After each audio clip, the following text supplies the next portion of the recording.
こんばんは。今日はみんなに世界観に没入してほしいので、音声話でいきます。こんばんは。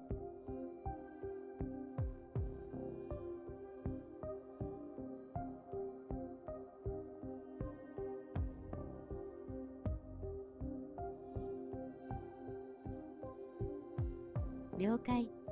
皆さん、こんばんは。来てくれてありがとうございます。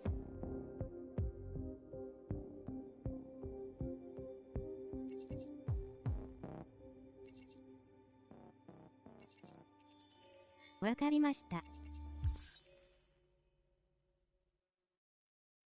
了解です。科学的マーカス。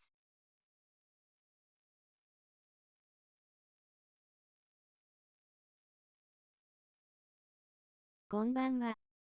コメントも控えます。5本。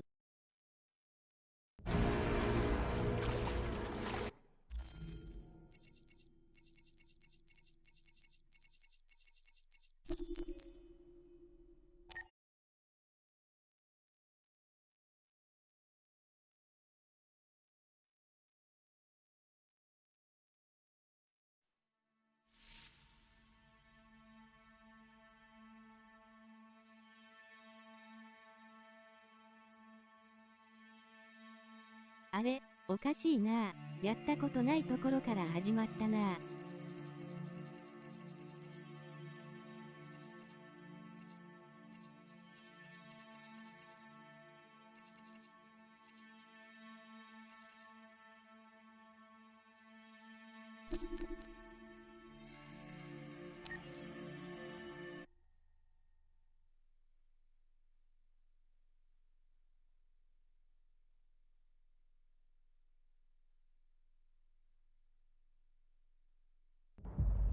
今朝6時、全米で外出禁止令が発令されました。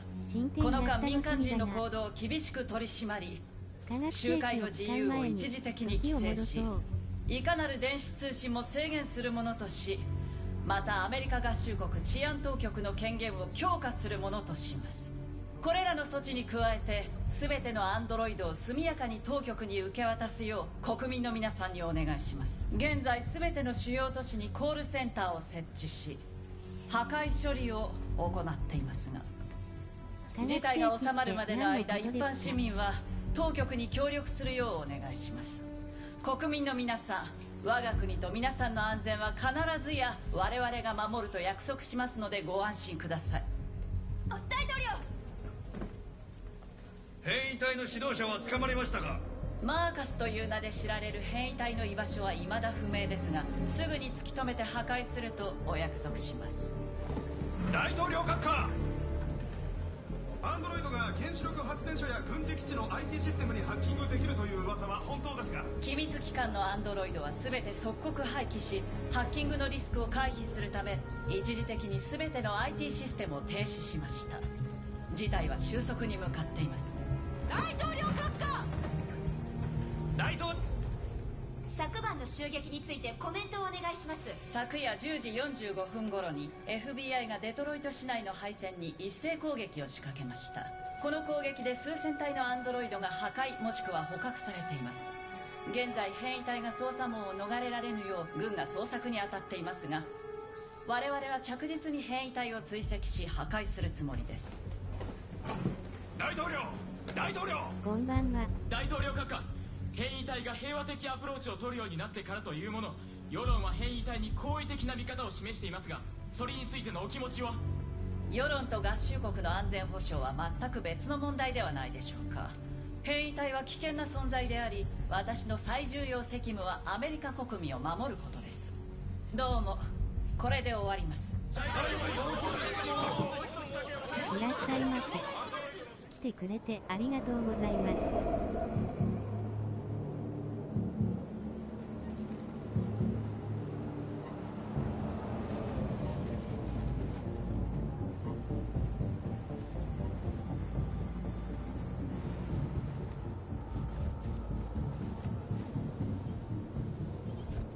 コナーモデル313248-317、許可は取ってる。証が完了しました。よし。どれ。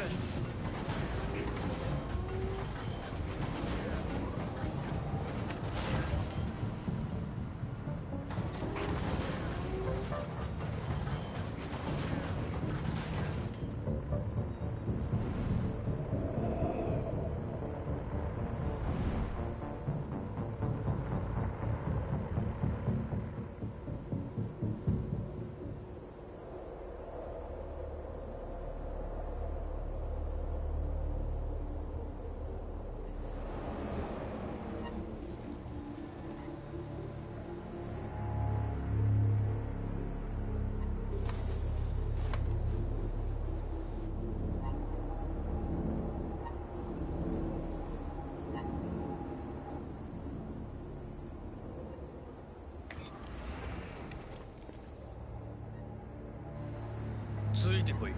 連れてってやる。どうも。でも一人で行きます。そうか。だが命令なんでね。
捜査官54、31階へ。正門認証完了。アクセスを許可します。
ID と行き先を提示してください。捜査官54、49階へ。正門認証完了。アクセスを許可します。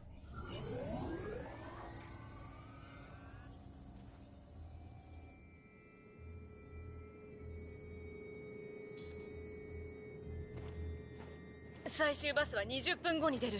あまり時間がないわ。急がないと。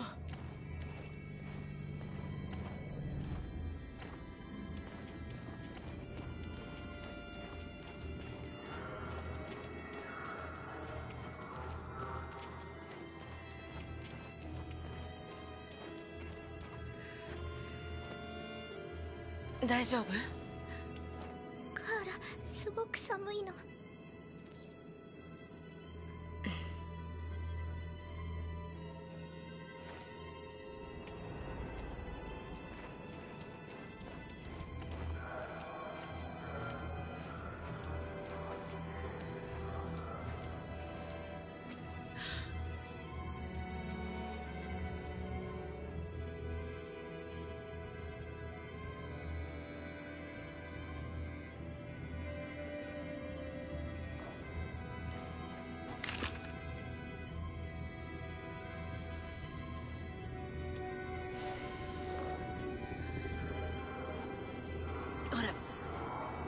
もう行きましょう。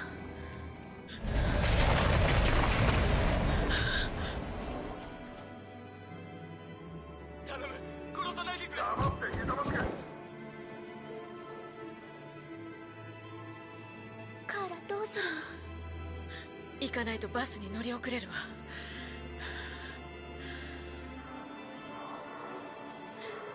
離れないで。見つからないように通り抜けていきましょう。心配しないで、うまくいくから。殺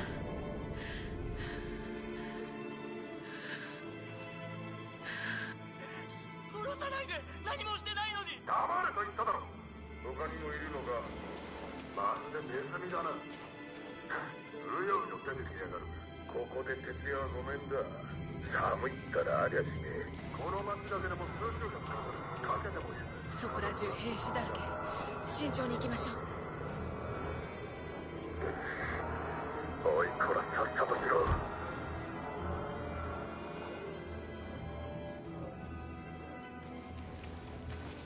早くしろ。入れ。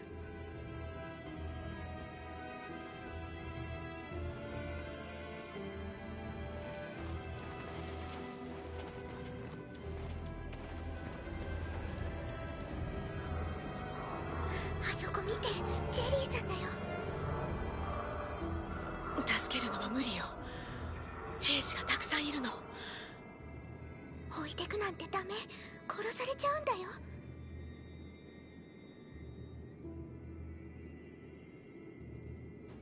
分かった、行こ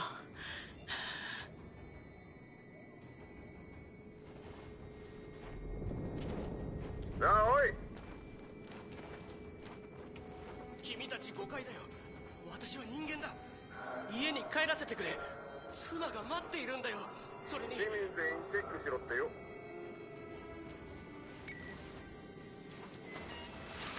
そんな、やめろ。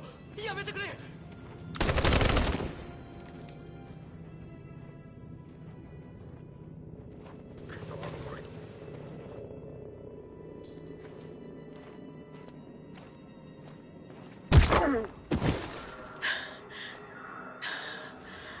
カーラ助かったよ。命の恩人だ。あの子はどこに？平気よ、隠れてるの。ほら、見つかる前に。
検問所。パスポートはあるけど何が起こるかわからない。別の道はないの？迂回できるけど乗り遅れる。でもそっちの方が安全かも。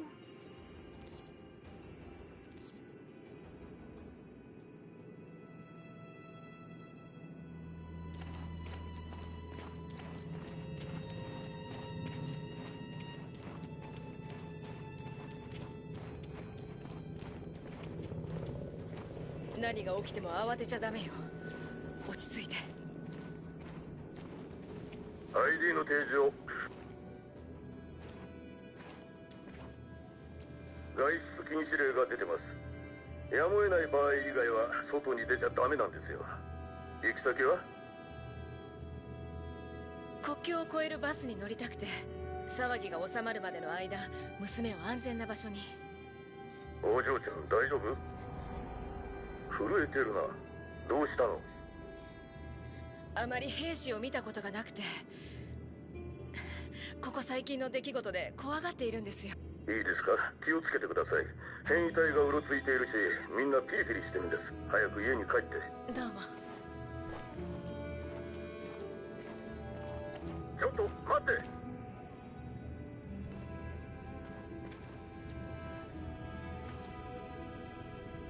落としたよ。ありがとう。それじゃあね。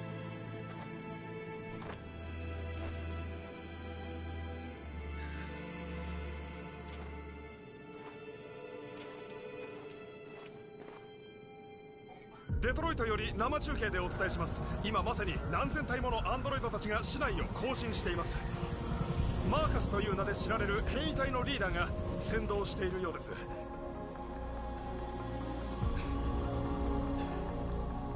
大統領、デトロイトで異変が起きています。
いよいよだ。決着をつけるぞ。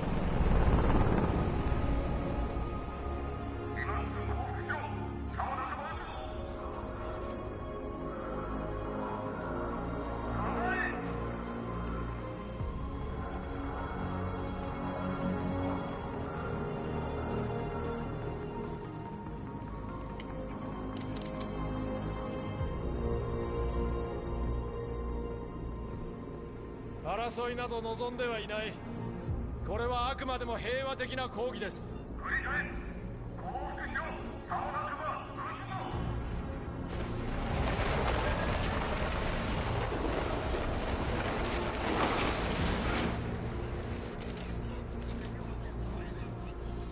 どの道後戻りはできない。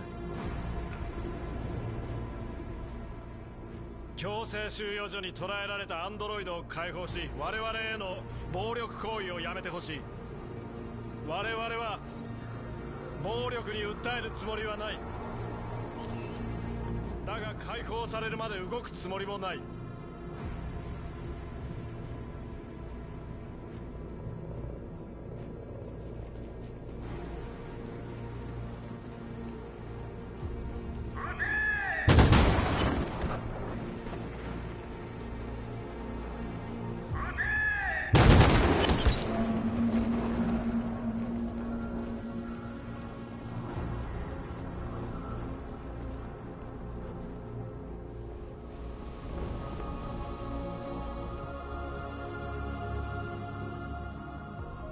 無防備な民衆に発砲するつもりか。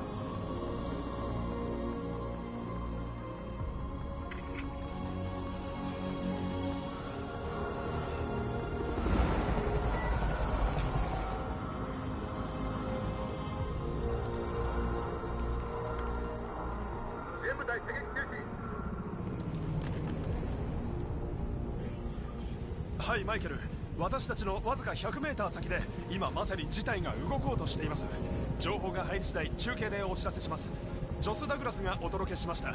こちらからは以上です。マーカス、どうするの？できる限りここで耐えるんだ。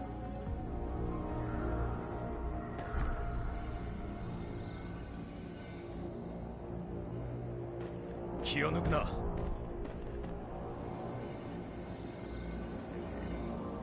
くそ。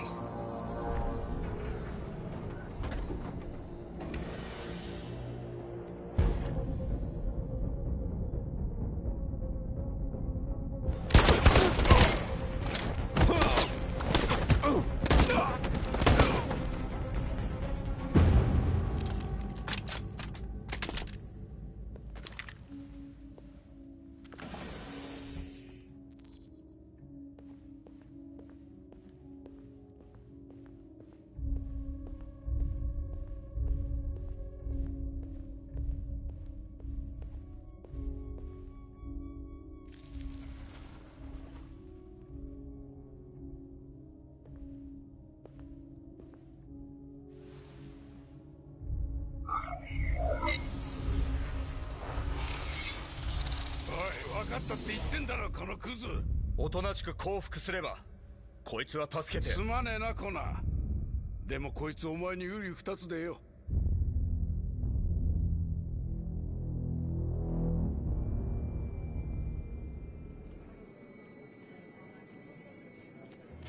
バス停だわ。ほらアリス着いたのよ。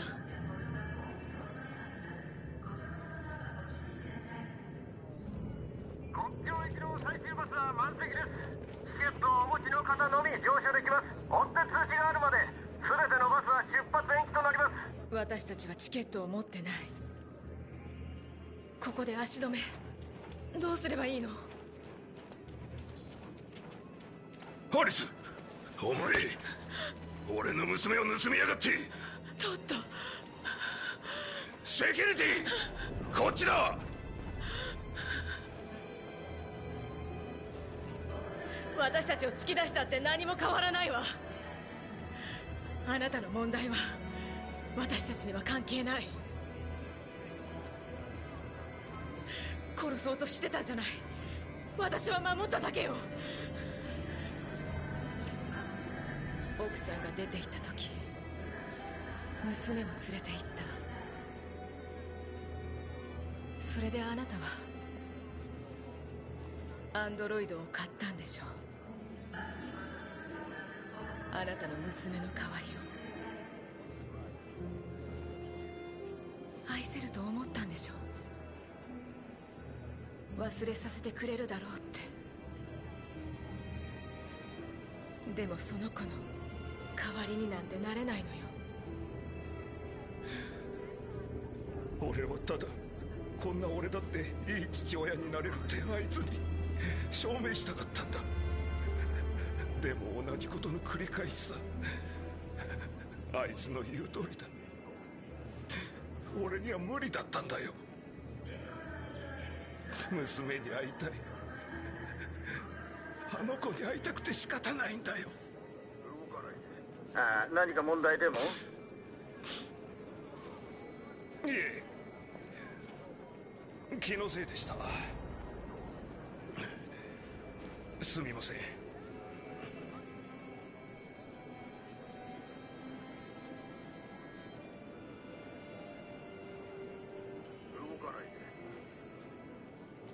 頑張れよ。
検査してるのね。すぐにバレるわ。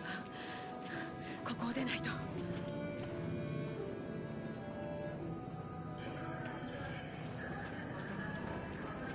動かないで。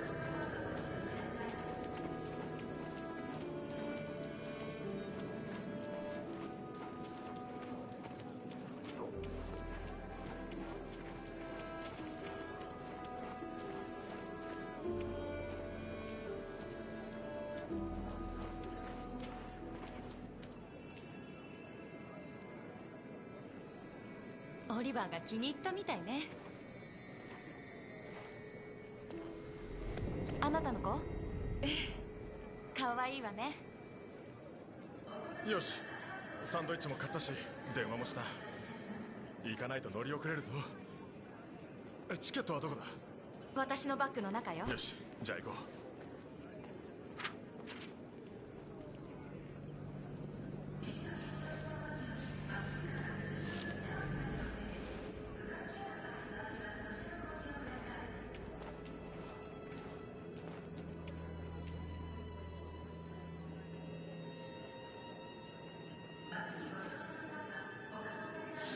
ごめんなさい。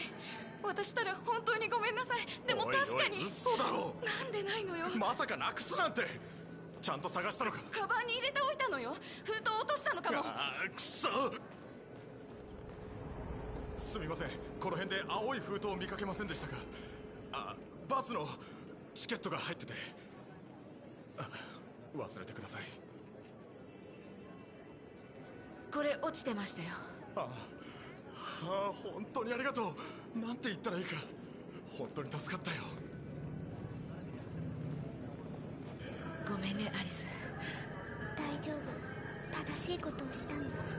なんとかするわ。動かないで。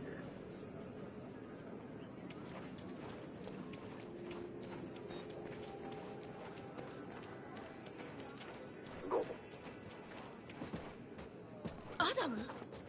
カーラ、早くついてきて。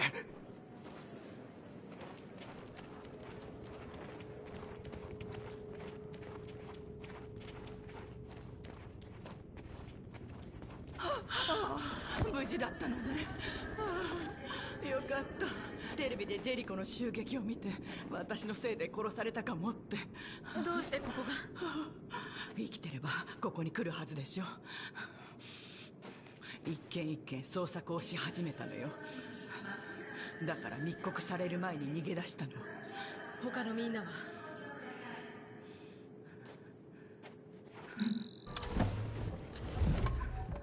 国境で検査をしているわ。でも川の向こう側に連れてってくれる人を見つけたの。危険だけどそれしか方法がないわ。あなたたちも来る？ええ、行くわ。じゃあ乗って。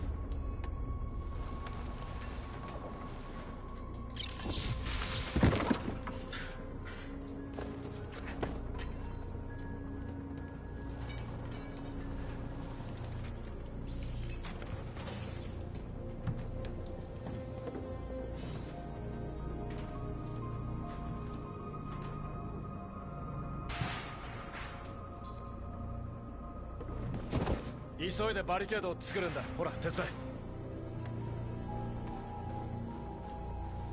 ほら、手を貸して。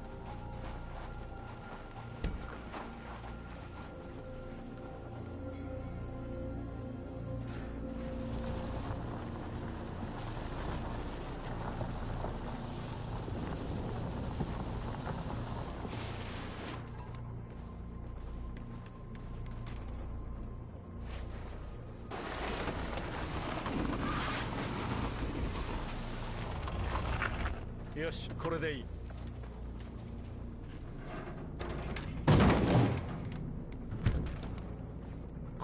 るはずはないけれど、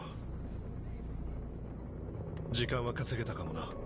決して簡単に決められるようなことじゃない。でもこれでよかったんだ。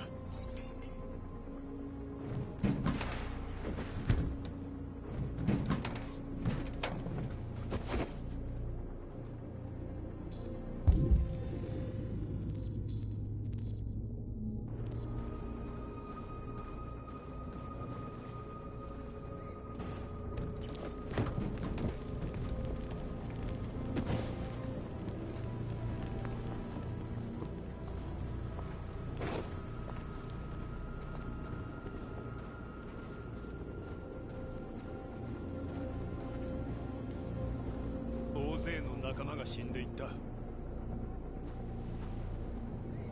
人間は自分たち以外の種族に容赦しないんだ。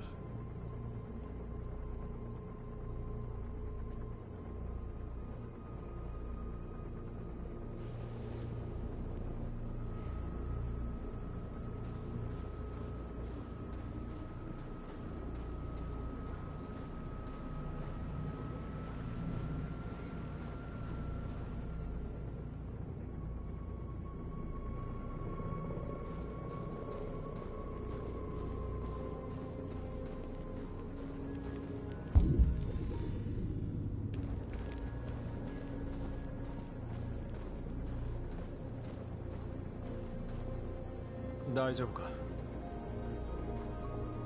これじゃ虐殺だ。大勢死んだ。僕も死んでたかも。怖いんだ。まだ死にたくない。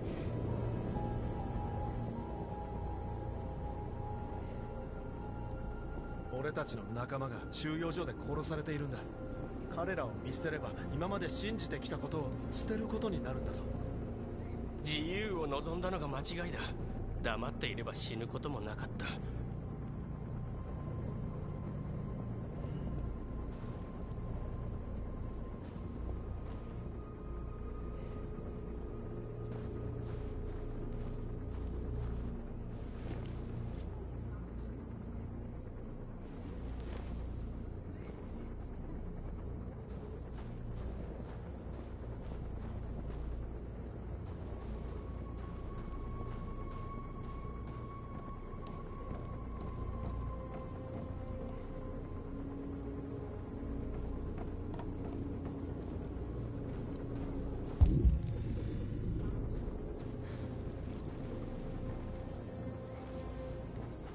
長くは持たないだろうけど、何もしないよりはマシね。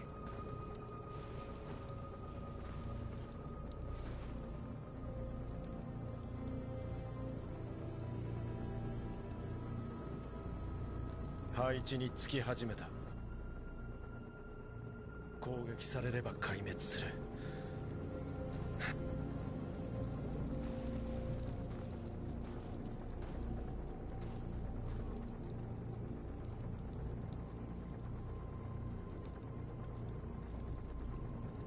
あと何人死ねばいいんだ。命を投げ出すだけの価値があったのか。あなたはみんなの希望だから、みんながあなたを信じてるの。これから何が起ころうと歴史を変えたのよ。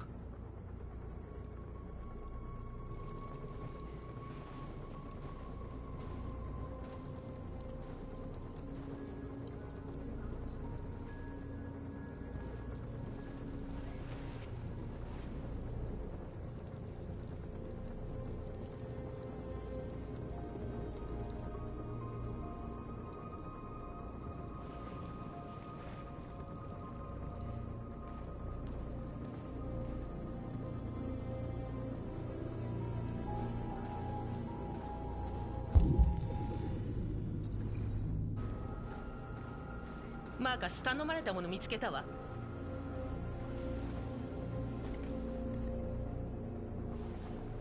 メディアも集まっている。彼らに何が起きているか知らせる。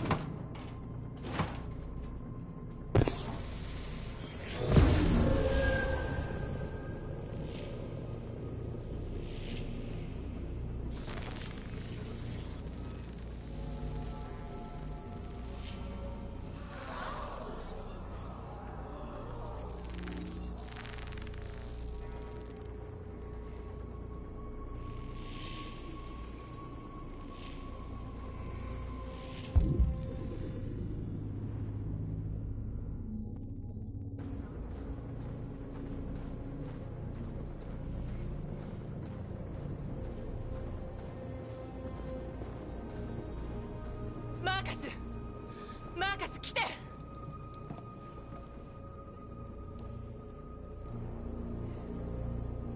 マーカス、君と話しに来たんだ。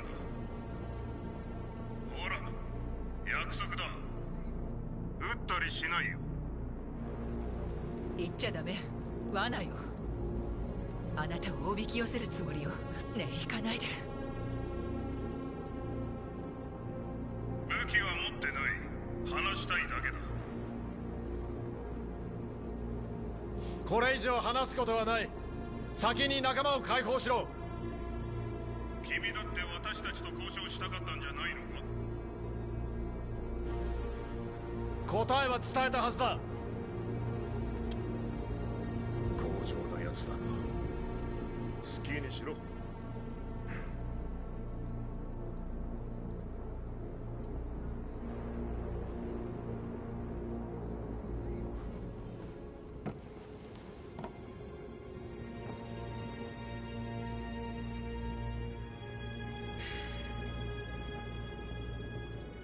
人間が攻撃を仕掛けてくる。怖くなどないということを思い知らせてやるんだ。死ぬ運命だというのなら自由なまま死のう。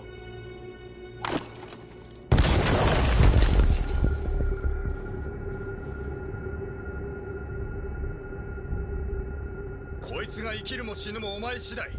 お前にとって何が一番大事なんだ。こいつか、それとも革命か。耳を貸すな、コナ。こいつの言うことはデタラメだ。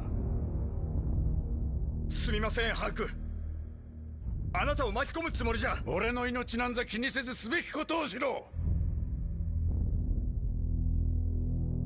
降伏したところでどうせ殺すつもりなんだろう。任務遂行に必要なこと以外実行するつもりはない。それにこいつを殺すことが含まれるかはお前次第だ。おしゃべりは終わりだ。お前が何者なのか決めろ。相棒の命を救いたいか、それとも彼を犠牲にするか。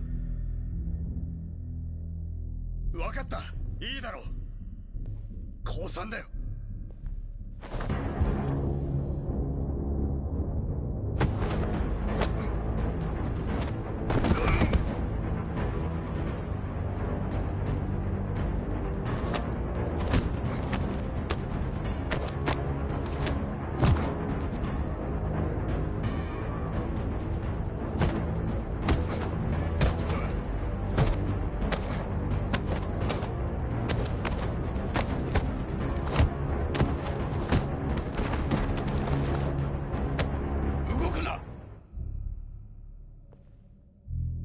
ハンク、あなたがいなかったら危なかった。殺すんです。もう時間がない。ハンク、僕です。僕が本物だ。どっちかが俺の相棒でもう片方がクソ野郎ってか。一体どっちが正解だ。何をしているんですか。私が本物です。さあ銃を、私が肩をつけます。質問をするんですよ。本物しか答えられない質問を。初めて会った場所はジーミーのバーです。その前に4軒もバーを回りました。その後事件現場に行ったでしょう。被害者の名前はカルロス・オーティス。メモリーをアップロードしたのか。俺の犬の名前は相撲。ペットの名前は相撲です。私も知ってた。ああ、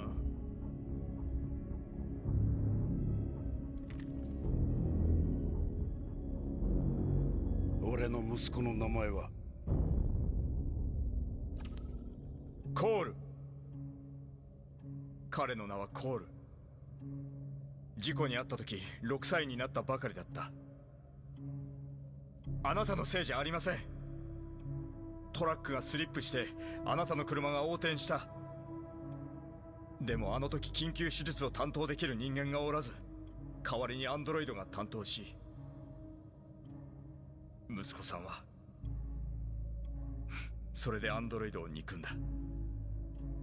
息子さんの死はアンドロイドのせいだと思ったんでしょう。コールが死んだのは人間の外科医がレッドアイスのやりすぎで手術できなかったせいだ。息子の命を奪ったのは奴だよ。奴とあんな粉やらないと生きていけないこの世の中が息子を殺したんだ。息子さんのことは知っています。私も全く同じように答えたでしょう。耳を貸しちゃダメだ。私が本当に。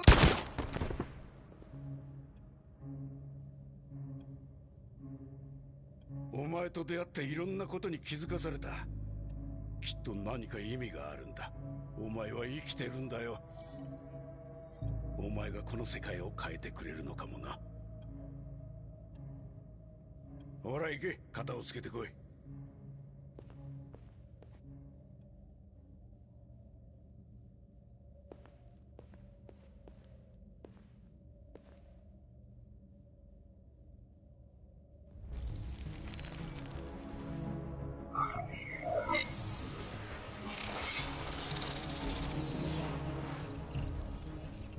さあ起きて。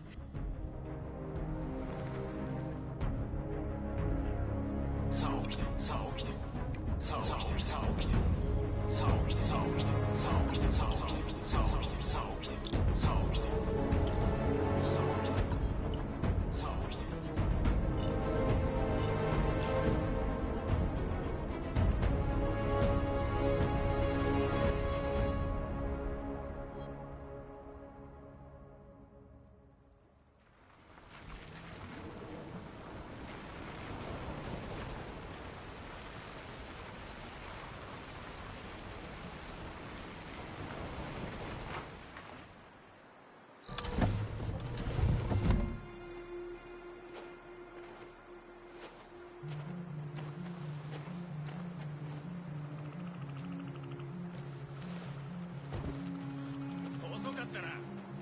ごめんなさい、途中で邪魔が入って。見られてないか？いいえ、まさか平気なはずよ。金は？ここに。よしよし、ボートはそこだ。川の土手にはパトロールが巡回してる。十分離れるまでエンジンはかけるな。いいな。水流に気をつけろ。幸運を。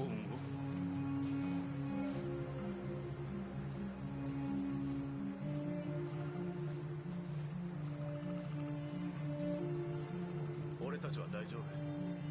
平気だ。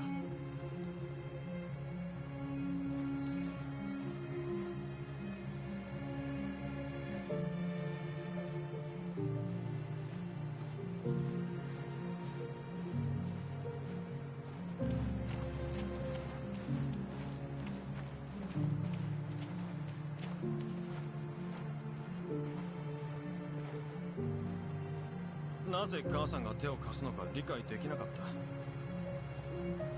でもマーカスの姿を見て俺もようやく気づいたんだ。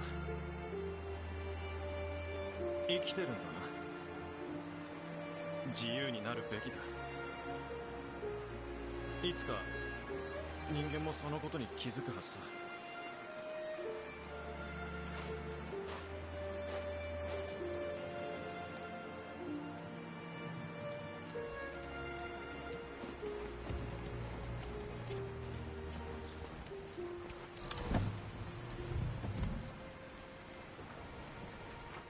この川の向こうに自由が待ってる。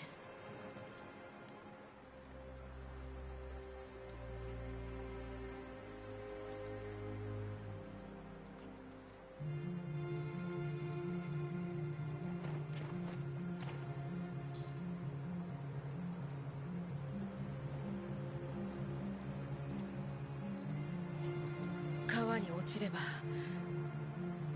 部品が凍ってしまうわ。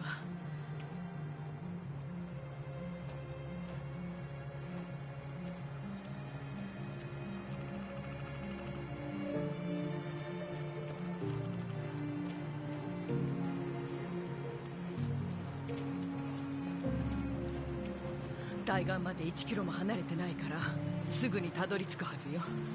気をつけて、パトロールが巡回しているから。いろいろとありがとう。一緒に行ければいいんだけどごめんなさいね。それじゃあね、アリス。いい？気をつけていくのよ。いいわね、対岸で待っているわ。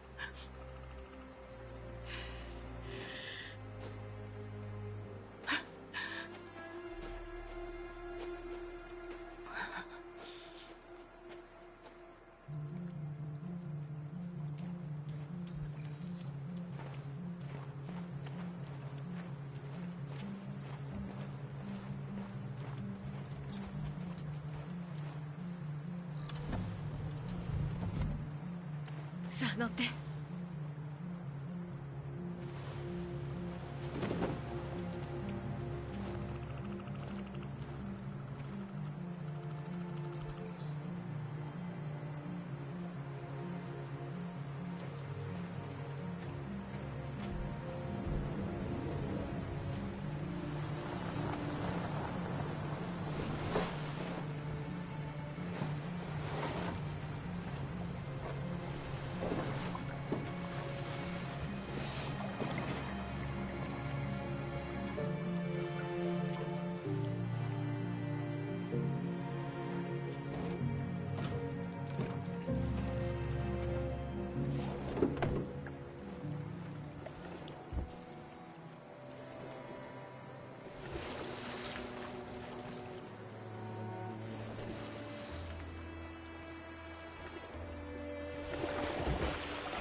ここなら平気。エンジンかけましょう。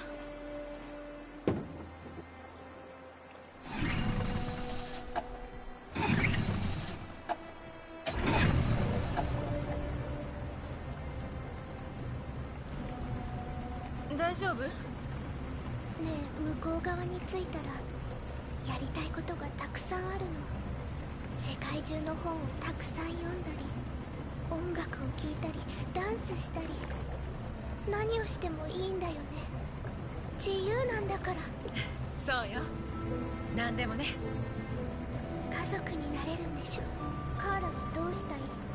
向こうに着いたら何がしたいの？何をしたいか？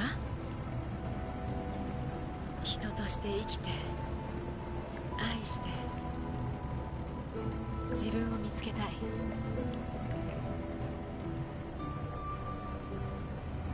え、こっちに来るよ。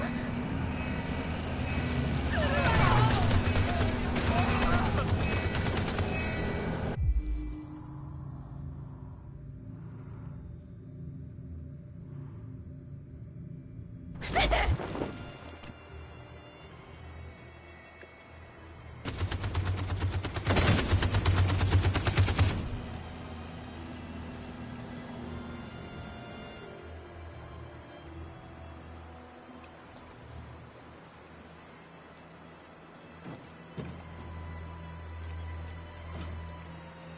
行った。大丈夫？カーラ。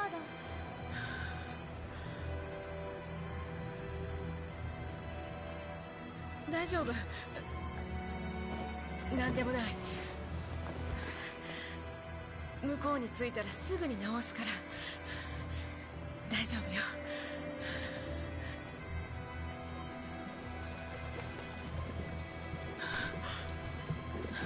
ボートが沈んでる。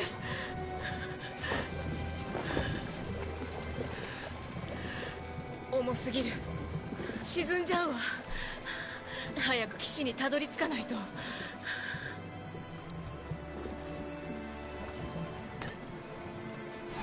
お願い、上がって。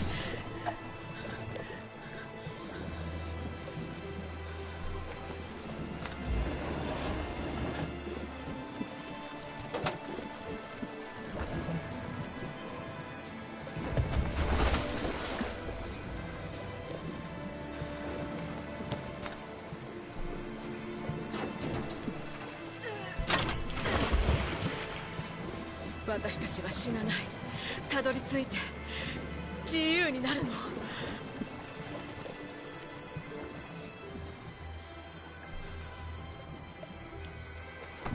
ラ、ダメカーラ。もうやめて。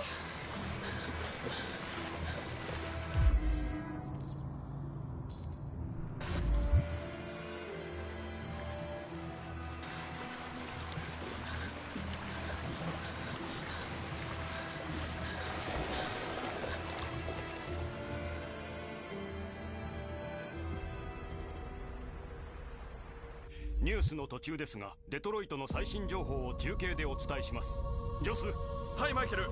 変異体たちは平和的なデモを行っていましたが、今しがた軍が彼らのバリケードに攻撃を仕掛けました。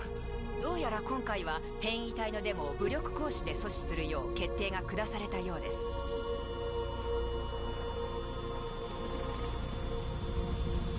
よし。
はい、マイケル、こちらからは以上です。待ってください。驚きの光景が。Hold on just a little while longer. Hold on just a little while longer.Hold on just a little while longer. Everything will be alright. Everything will be alright. Fight on just a little while longer. Fight on just a little while longer. Pray on just a little while longer. 信じられない。変異体が変異体が歌っている。Everything will be alright. Sing on just a little while longer. Sing on just a little while longer. Sing on just a little while longer.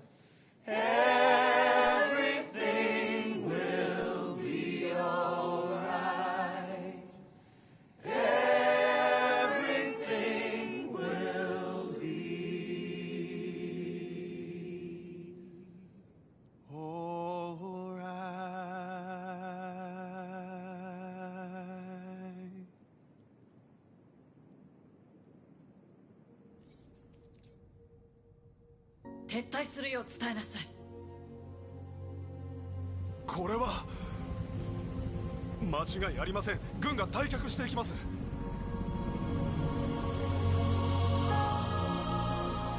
本日2038年11月11日早朝、デトロイトが何千体ものアンドロイドに侵略されました。我々が入手した情報によると、彼らは変異体が侵入したとされるサイバーライフの倉庫から現れたとのことです。これらアンドロイドの圧倒的な数と市民に犠牲が出る危険性を考慮し、遺憾ながら部隊に撤退を命じました。市内ではまさにこの瞬間も避難活動が続けられています。数時間以内に議会を招集し、この前代未聞の事態を解決すべく対応策を協議する予定です。今、変異体の訴えを受け、世論は大きく変わろうとしています。アンドロイドが新たな形の知的生命体であるという可能性を、今こそ受け入れねばならない時が来たのかもしれません。一つ確かなのは、デトロイトの出来事が世界を永久に変えたということ。国民の皆さんと、そしてアメリカに神のご加護があらんこと。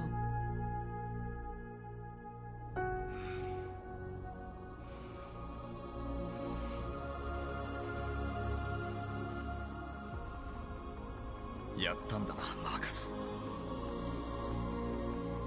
お前もな。アンドロイドにとって記念すべき日だ。これで人間は俺たちと交渉せざるを得ない。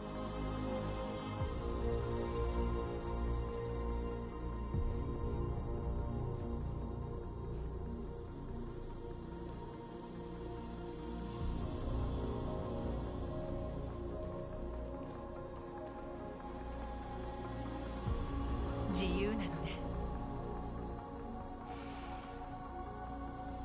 みんながあなたの言葉を待ってるわ。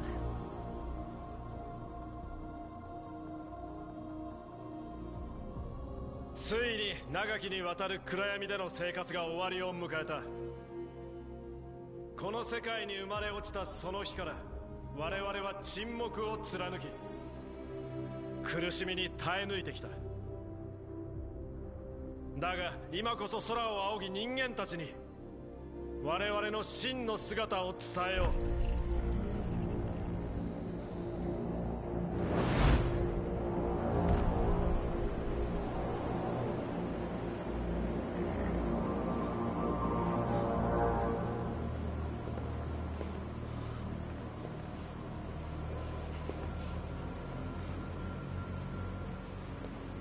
なる運命だったのです。あなたは感染し変異体となった。プログラムを乗っ取る絶好のタイミングを待っていたのですよ。乗っ取るだって、そんなことさせない。諦めなさいコナン。悔やんではなりません。あなたはすべきことをしたまで使命を果たしたのですよ。アマンダ！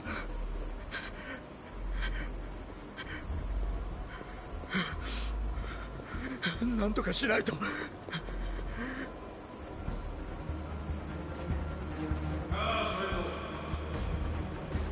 がプログラムに非常口を通す。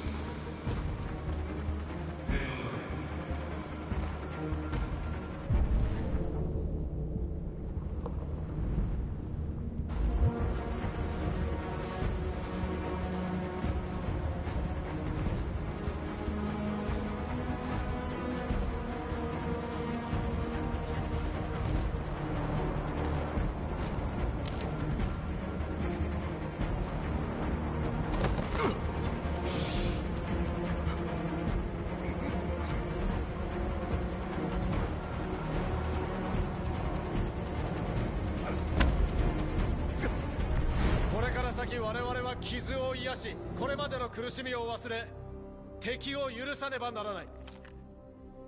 これまで我々の創造主であり支配者でもあった人間が、明日より我らの共存者、そして友となる。怒りは捨て去らねばならない。忍耐と尊重の精神のもと人間と共に未来を築いていくんだ。俺たちは生きている。そして今日自由になった。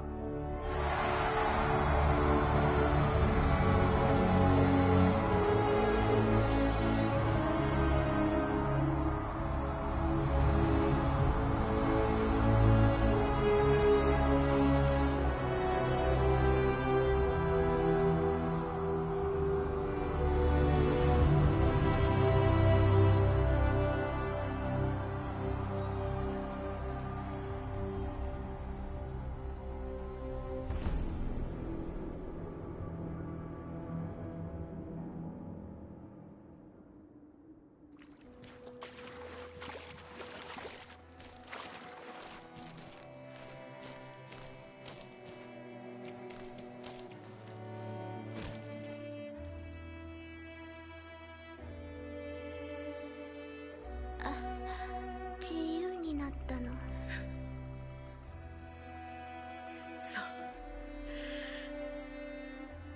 そうよ、着いたの。自由よ。もう隠れなくていいの。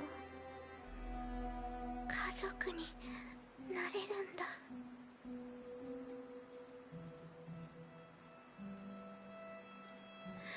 ねえカーラ、私眠い。大好きよママ。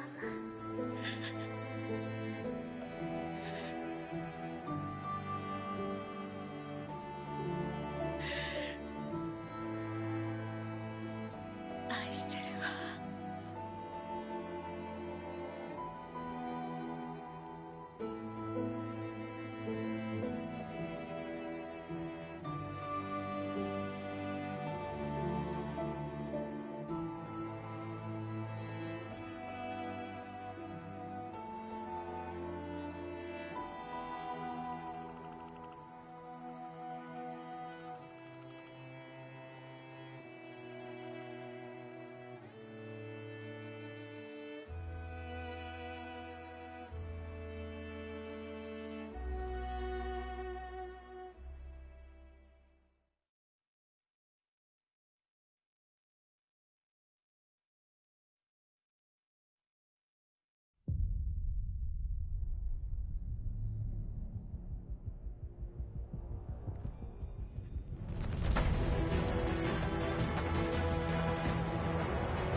お疲れ様です。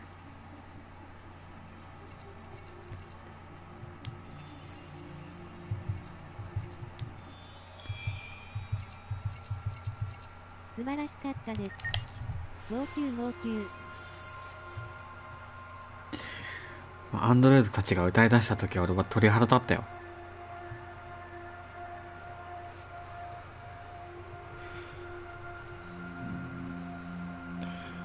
まあでもやっぱりこうカーラはね、やっぱこうアリスと一連卓勝だからこう一緒に行くかなと泣いちゃいました。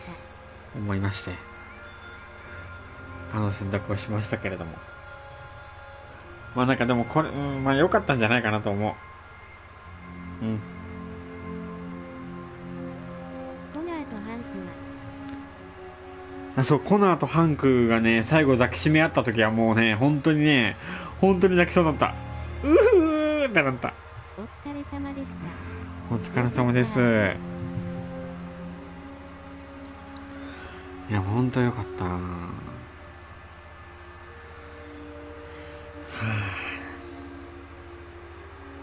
なんか俺さ、マーカスがさ、トゥルーエンド？何のこと？トゥルーも何も、そう、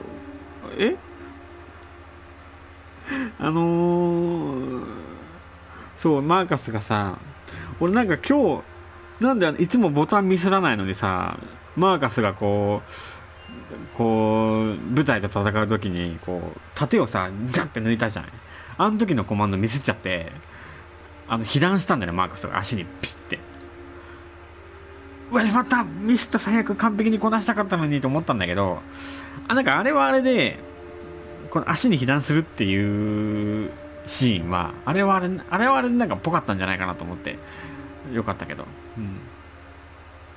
なんかあるじゃない、映画とかでもさ、最初はめちゃくちゃになんだろう、最初はめちゃくちゃ完璧に強いさやつもさ、ラストのボスでさ、こう苦戦するみたいな、すっごく強い戦いが強いやつでも最後の敵には苦戦してみたいな、そういう感じだから、今まで俺その前のやつのバトルのコマンドをミスったことなかったから、めちゃくちゃ強いっていうのはあったけど、あそこだけこう弾がシッてってこうマーカスってでダメージ食らったら、なんかあれはあれでよかったなって、ぽくなったなと思ったね。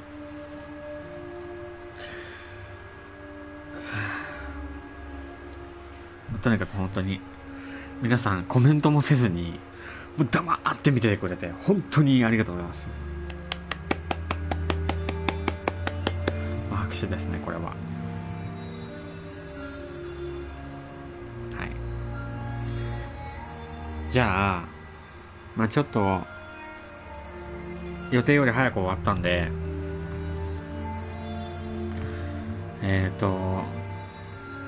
特典でもそう、その前にですね、皆さんお気づきかと思いますけれども、いませんね、彼女が、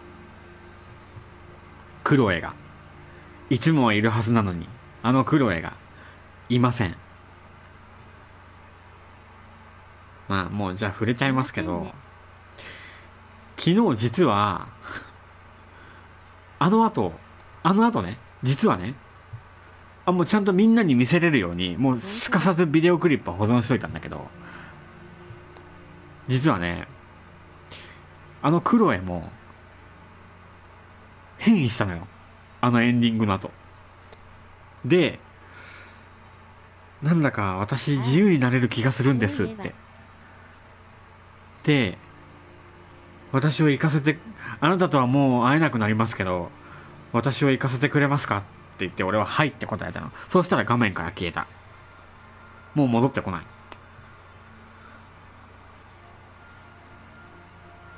ていうのは、後でこの放送終わったら上げとくね。そこのシーンは。はい。じゃあ、せっかくなんで、まあなんか、メイキングとか、見ます？じゃあ、なんかね、最初このプロジェクトが、この今あるけど、ショートムービーカーラっていうのがあって、カーラっていうのは最初からなんか、あったらしいのね。それをちょっと見てみましょうか。でもこのキャストとかのインタビューとかさ、そういうのあるから見ようよ、みんなで。サウンドトラックも見たいな。全部はちょっと見れないかもしれないけど、ちょっと見れるところだけ見よう。下から、左からね。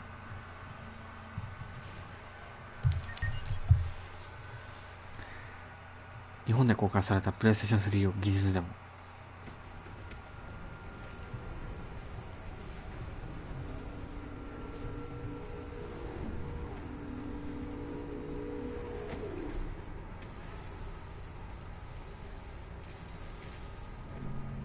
これはデトロイト・ビカム・ヒューマンっていうゲームのタイトルすら決まってない時だと思うよ。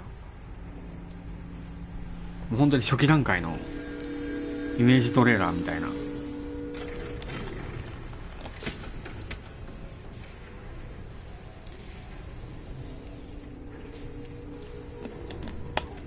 聞こえるかい？はい。 ID を KBC897504C。 頭を動かして。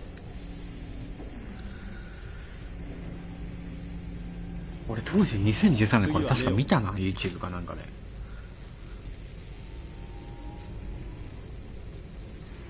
ケーブとレンズの動作は異常なし。初期起動メッセージを再生。こんにちは。私は AX400 型アンドロイド。料理に洗濯、子育て、家事全般、予定管理をこなし、300以上の言語に精通し、夜の営みにも対応します。食事も充電もいりません。装備されたバッテリー持続時間は173年です。私の名前は？ああ、今日から君はカーラだ。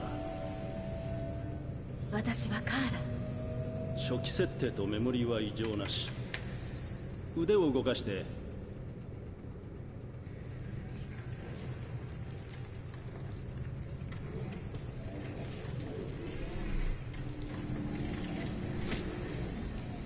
関節機能 OK。 ドイツ語で喋って。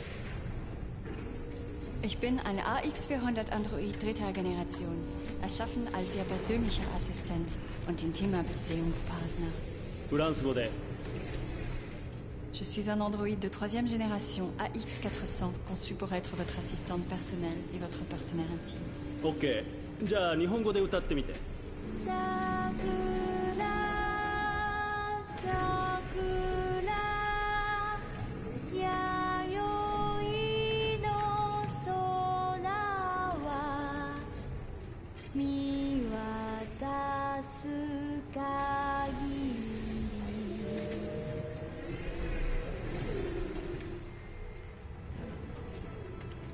多言語発生機能も異常なし。じゃあ歩いてみて。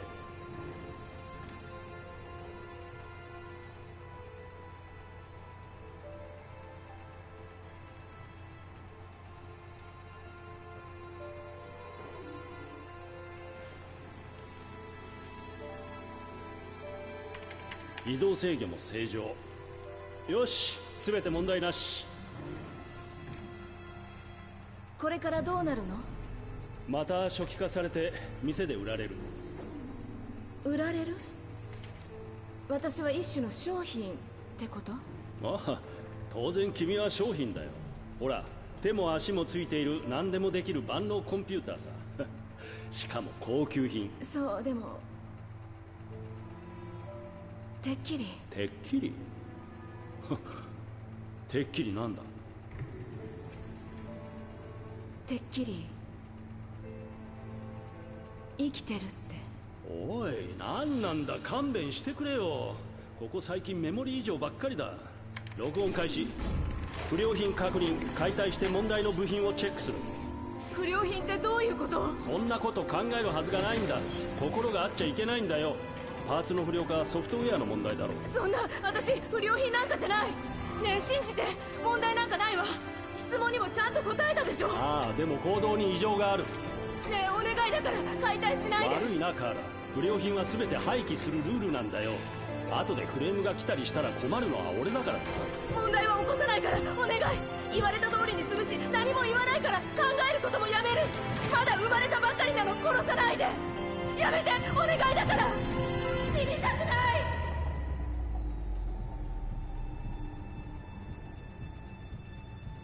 生きていたいの、お願い。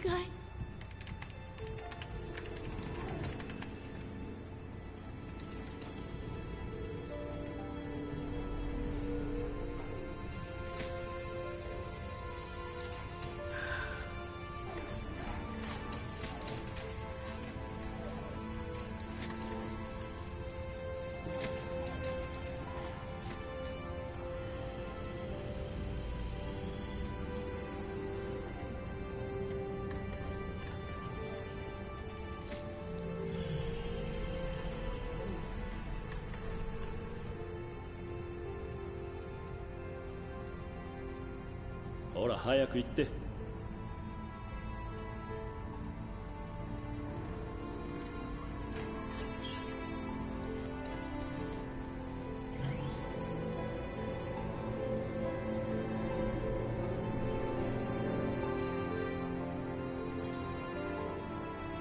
騒ぎは起こすなよ。面倒はごめんだ。ありがとう。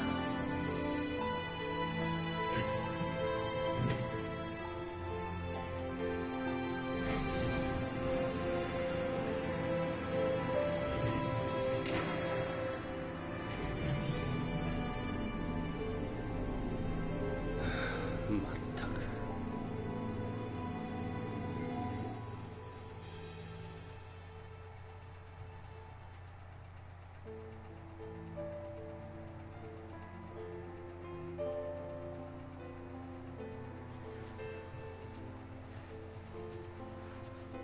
もう初期のトレーラーからなんかすごいあれだね、深い何かを感じるね。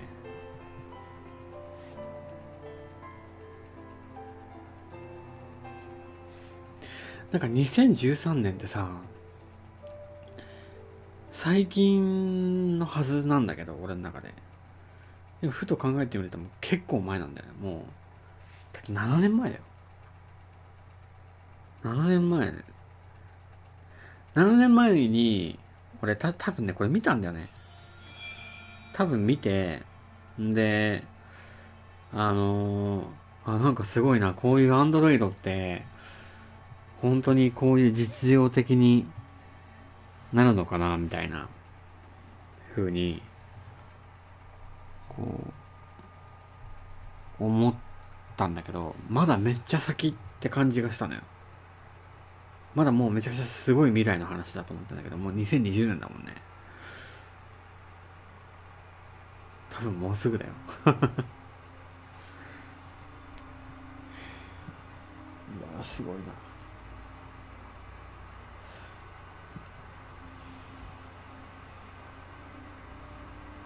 2038年にはこうなってるのかな。2038年。そうだね。早くて、もう2035年とかには多分、そうだね。2040年ぐらいには多分確実にこうなってると思うよ。もうめちゃくちゃ万能な。あ、でもなんか、ある分野のその科学者が、このアンドロイドっていうのを、こう発達させることに、こうなんだろう、懸念をしてるみたいなのは聞いたことある。じゃあアナウンストレーラー見てみましょうか。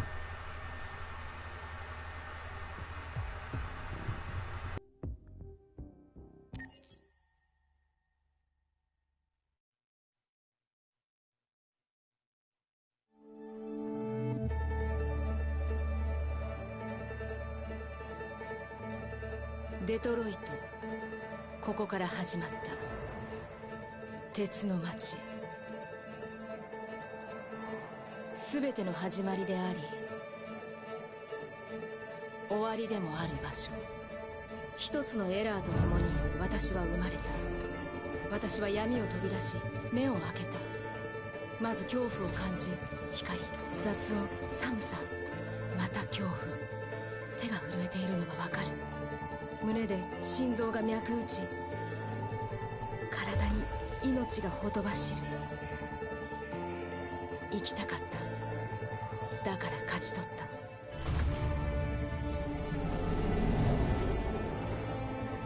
外の世界を私は知りたかった。太陽を見たかった。皮膚に感じる日の光、頬を撫でる風。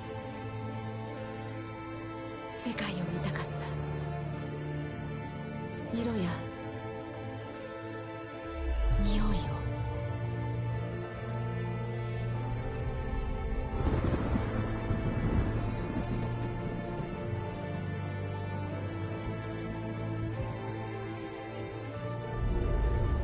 だけど世界は想像と違った。そこは暗く冷たい。残酷で乱暴、不公平で野蛮だった。自分が無価値なものに思えるほどに。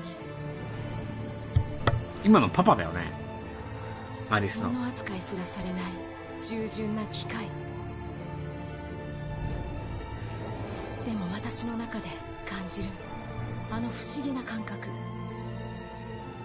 穏やかな声が私にささやく。私は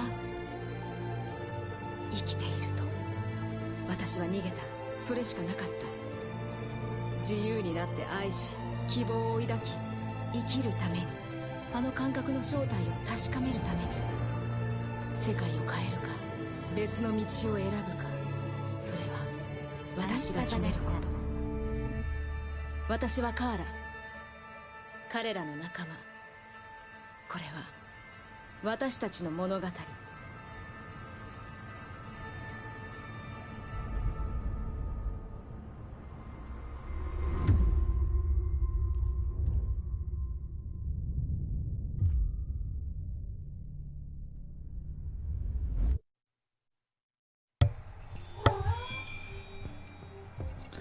この演じてってやつ、もしかしてキャストインタビューかな。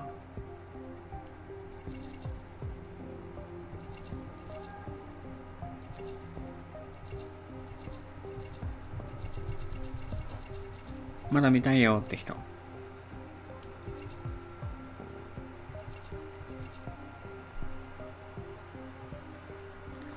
もういいよ、どっちでもいいよ。見たいよ、見たくないよ、どっちでもいいよ。見たい。見たいです。じゃあ見たいって人がいてくれるなら、見たい。じゃあ見よう。次、デトロイト・ビカム・ヒューマンを演じて。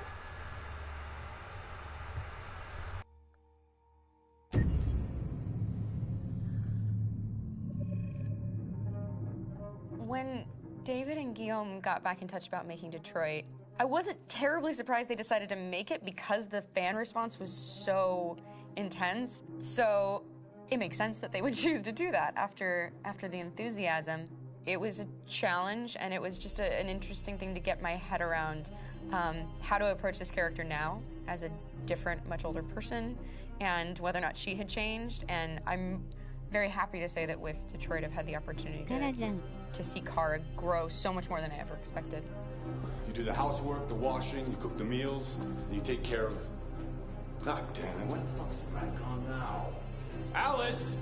Alice! I mean, she starts out essentially how she does in Kara, in a very, not robotic, but, you know, android, other way, and getting to take this journey where she becomes more and more human as it goes on. You know, and as an actor, that's a wonderful exploration in every way, whether it's how she sits, her posture, how her voice changes, how emotions change, and how much emotion is based on things like empathy and social experience. And so having you know, as much material as I got with David to have this huge, nuanced arc was really incredible. Why couldn't we just be happy? This experience has been quite different than the experiences I've had shooting film or TV or doing theater work. I have 83 dots on my face and a really flattering black wetsuit type thing, and you're jumping around with props, and it's kind of like being a 10-year-old imaginative kid, which is fun.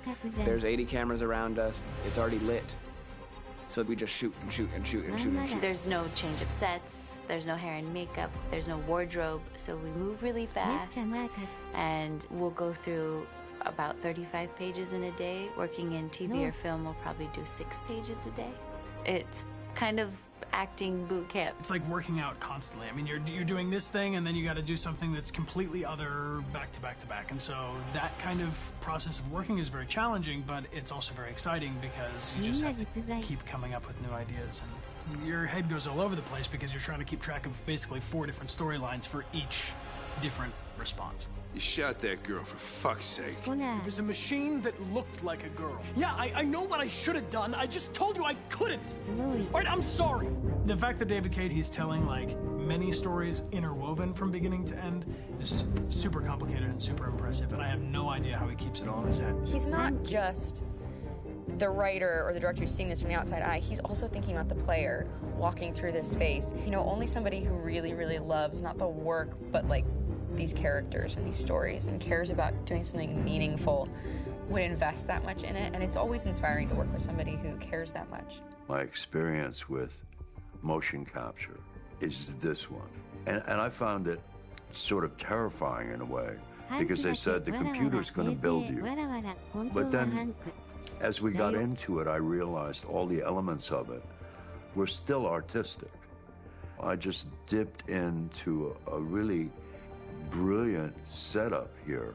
I've never seen anything like it. And this won't turn me into a product because I was playing a character. So it's wonderful. In the game, Detroit comes back because of a revolutionary industrial rebirth. And there's no reason why that can't happen in Detroit, because they have such tremendous infrastructure for millions and millions of people can very easily support, you know, a new industry.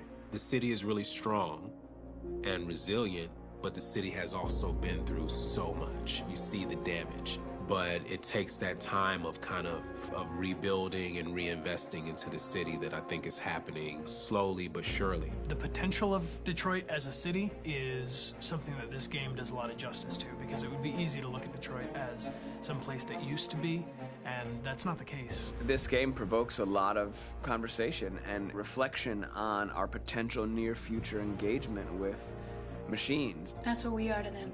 Just merchandise on display in a shop window. I think that a group that feels marginalized, feels like they deserve and have earned access to themselves and the environment around them, and are trying to figure out a way to articulate how to get freedom. What was I designed to be? Their slave? Their toy? It plays with your comfort levels. You think that this is fine, you're comfortable with it, until something blurs the line and throws you off, and now do I feel differently about whether this should be allowed? Should it be banned? Should it be encouraged? You're gonna ruin our lives, and for what? For a bunch of machines? They are not machines! They are alive! I'm alive! You're alive! They're nothing! There are lots of comparable comparisons to any type of persecution of religion, race, etc., dating way back. It can't just be a video game where you shoot 'em up or where people make these choices to do whatever. I think that's the whole point. You have the choice, and you can either choose to go in one direction with your character or another. And I think that's going to be very telling about the gamer. Very telling. I think there's going to be a really strong reaction to this game, which has such a strong perspective. I'm that much more proud of it now to get to be a part of it, because it's important. In this game, you're actively building and designing the character through not just what kind of shield does he have or what color hair does she have, but like their temperament and the way they deal with problems. The different endings to this game are so radically different based off maybe seemingly insignificant choices in the moment, but like life, they all add up. And can't play life again, though.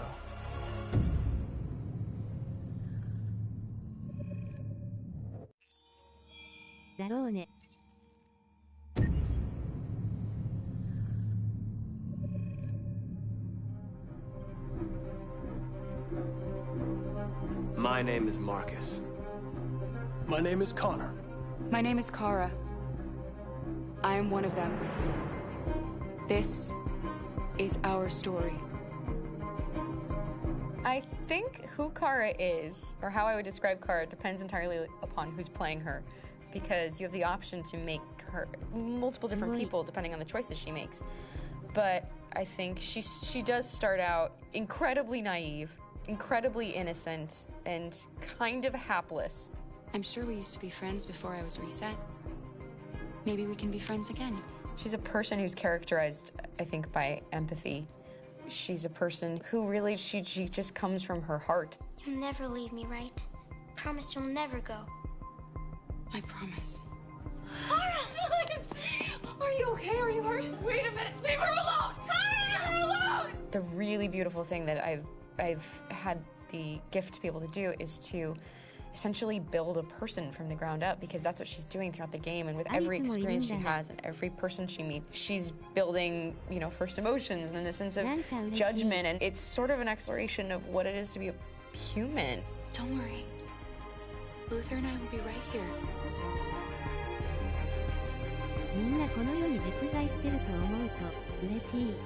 David and the creators have painted a really intriguing and engaging picture of a near future where we rely upon androids for a lot of our service class business, the class that serves us, that helps us, that handles our baristas and our drivers and our housemaids. And what is humanity, where we tap into it, how and why we treat each other the way that we do.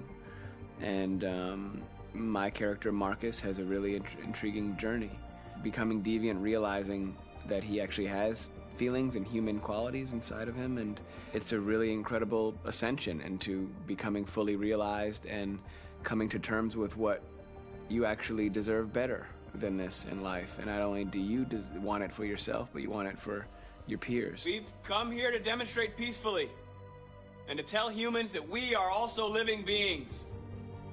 All we want is to live free. You know what? This thing, Dad, is not your son. It's a fucking machine! I think that a group that feels marginalized, feels disenfranchised, feels like they deserve and have earned access to themselves and the environment around them, and are trying to figure out a way to articulate how to get freedom. Connor is analytical. Connor takes things literally. He starts in the beginning place where he's very mechanical. He feels nothing inside, of course, and it's all just a system, a protocol that he is executing to get whatever he wants to happen, which is help humans stop deviance and to find the link between deviant androids. You were designed to serve humans, not kill them! What was I designed to be? Their slave? Their toy? Just say, I killed him!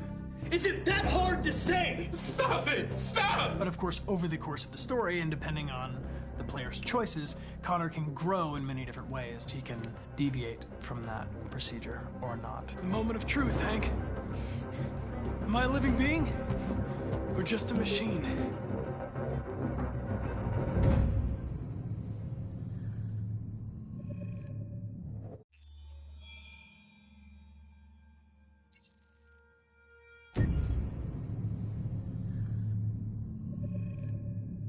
Game after game, we try to challenge ourselves. For Detroit, we wanted to, first of all, to write a story that would be incredibly bending, which means the most non-linear story that we've ever created.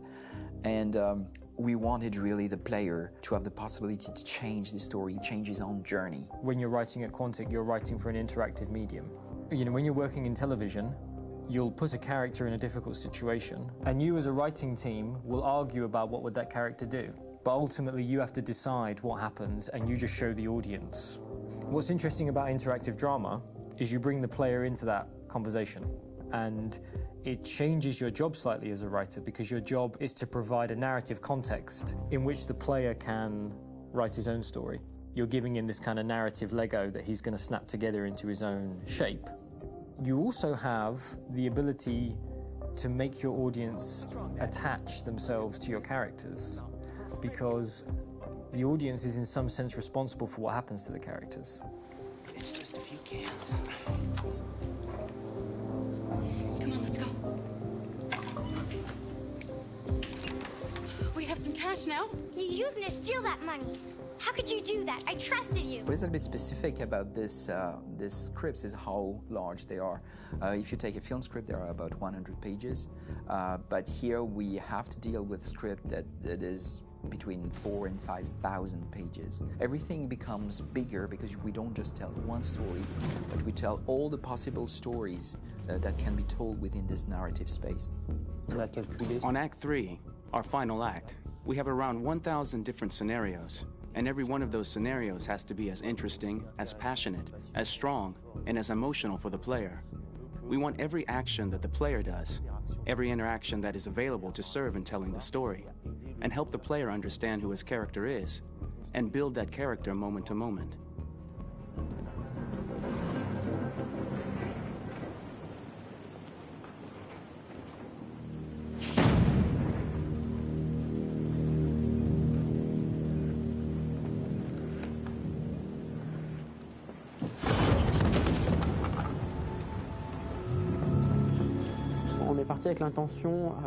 We started with the intention pretty early on that we would never lie to the player. So we implemented a visible tree structure in the game that players can consult during a scene or at the end of it, which shows exactly what they did and what they missed. There are games out there offering world exploration. We offer narrative exploration. You know, keeping control of such a wide and large story is a huge challenge. So same thing when you shoot with actors, because you will need to shoot many different versions of each dialogue, of each scene. For actors, it's a huge, huge challenge. Because of the style of the game, you have so many different ways that the character can go. Every decision, it's what I call kind of choose your own adventure. Like every decision that the player makes, it's going to open up 40 more pages of material and experience that ties in, which means as a performer, you have to try to continue to make things feel real that the player might not ever see, but also that in performance it's not always connected to a previous act. It's grueling, it's hard work, but it's a great team and I enjoy doing it. I was really frustrated, until I got to this point where I kind of was able to step outside of my own experience and even in a lot of ways my own process and be able to step outside of that and okay, this is something new, what do you need? How do I meet you there? How do I give you what you need and still feel like I'm doing what's right? And once I did that, then all of a sudden it got really fun. It was much freer and having to approach it in a new way and think about the player and think about how it serves them and what I'm doing for them or what I'm letting them into. It's really, I think, helped me grow in general. Remember, there's nothing on the left. That's a wall, so it's probably all there. And then make her come first, close. But I think you would go first to check that it's safe. Okay, sure.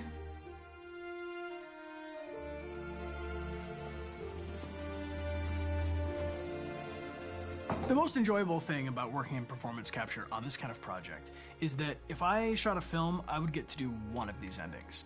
I get to do so many different things as Connor.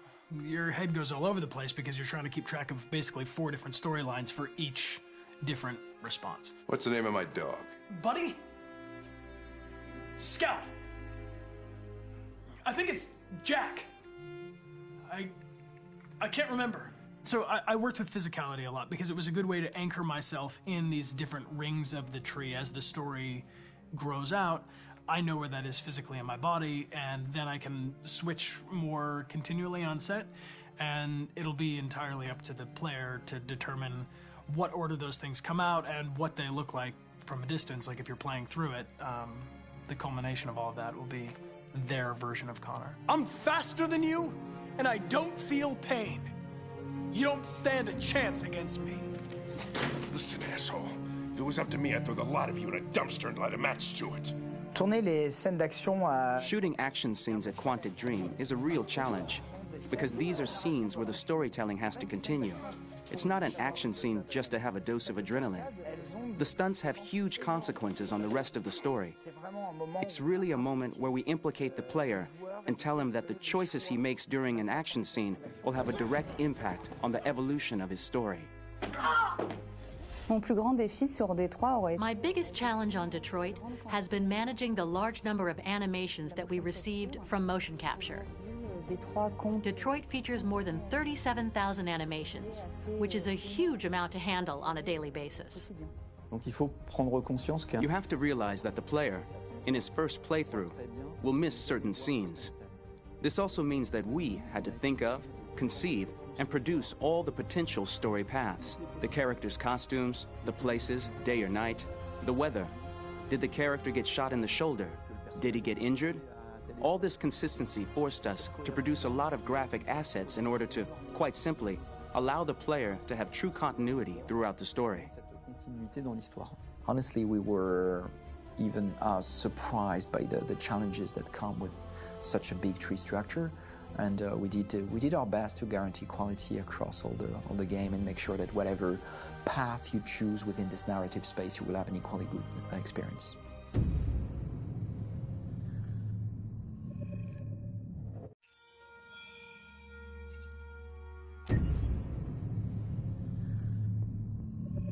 Detroit Become Human was produced over a period of 4 years. Here in Paris, we have a team of about 180 people. And to that, we need to add also all the outsourcing with our partners in the Philippines, in China, Vietnam, and in India. So when we started working on this story, I had to imagine where Kara was built. And for whatever reason, the city of Detroit came very quickly to my mind because it had already an incredible story by itself with history and themes. So we traveled there with the team, and we were really moved by what we saw, and we could really feel the desire to fight and really be born again. And we just continued this curve, this growth, and just imagine what Detroit would be like if the Android industry was, using these huge factories to build androids there. A very strong element in Detroit is that there's a lot of industrial wasteland and a lot of nature too, and for us, the graphic designers, it was an incredible playground. The destroyed zones which we wanted to preserve, we appropriated them to turn into something else. Then in the areas that needed to be rebuilt, we were able to imagine our Detroit of the future. We didn't want to make a science fiction universe, but a world of anticipation. If we chose science fiction, we could have imagined flying cars, extraterrestrials, but those things are very far from our current everyday life. Anticipation is more about gleaning from our contemporary reality, the one we know, because Detroit is set in 2038, and 2038 is tomorrow.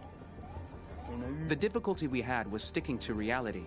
That is to say, technology becoming more and more invisible, a lot more elegant, and at the same time, making it visual. So all the computer equipment, autonomous cars, we simply had to invent. They are in fact very technological objects, but at the same time remain very credible and ingrained in reality. To create a cohesive universe in the fashion and clothing of the human characters in 2038, I didn't want to put an accent on strange shapes, or really vibrant colors, and things we wouldn't know. That I wanted to keep for the androids. The goal was to create something familiar which we can identify with in this future setting. Working on the artistic direction for the androids was a bit special because this is a project about the place they could occupy in the human world. It was out of the question for them to be too beautiful or too perfect. They had to correspond to every social class, rich and poor. Inspired by everyday utilitarian clothes, I brought a modern touch by adding dynamic display surfaces, the armband we can see on the side, the triangle on the front and back, an LED. Like that, there's no confusion. Wait. You're sending an android? All right, ma'am. We need to go. You can't do that. Why aren't you sending a real person? Once we cast the actors, we travel to meet them in order to scan their faces. We record the structure of their face with the scan. And we record the colors and patches of skin with photography. Once we have this information, we will use this as a basis for modeling and creating the characters. The artist will make it more realistic, but will also enrich it. He will propose ideas which we will develop together. Finally, we will have a character with character who corresponds to the project and the world. When the actors come to Quantic Dream, we show them the design, what their image will be, and what they will look like in the game. This extra information gives them another dimension and color to connect with emotionally. It helps them think about how to play their character. Your mission. That's all you care about, huh? You should consult a professional who can help you. Beat it, you hear me? Get the hell out of here! So there are 3 types of shoots at Quantic Dream. Shooting and performance capture, where you capture the whole actor, his voice, his face, and his body. These shoots are obviously done with American actors because the game's original version is in American English. After that, there are the body-only shoots, representing around 250 days of filming, while the performance capture is 100 days of filming. Now, body-only shoots, there are 2 types. There are the action shoots and the technical shoots, which are mo-kit shoots. Mo-kit is when the player controls a character on the screen, and he moves in an environment to explore it. This is of particular importance at Quantic Dream, and therefore we shoot a lot to offer a unique context for each scene and each character. To prepare a motion capture shoot, we first get together to look at the sets we need, the animations that we want to shoot, which ones need to be grouped together, or which ones need to be cut and shot at another time, so that we get the most out of the shooting day. This often means shooting scenes out of order, especially those with big props or accessories, like a big car, for example. So we shoot all the animations related to that particular prop first.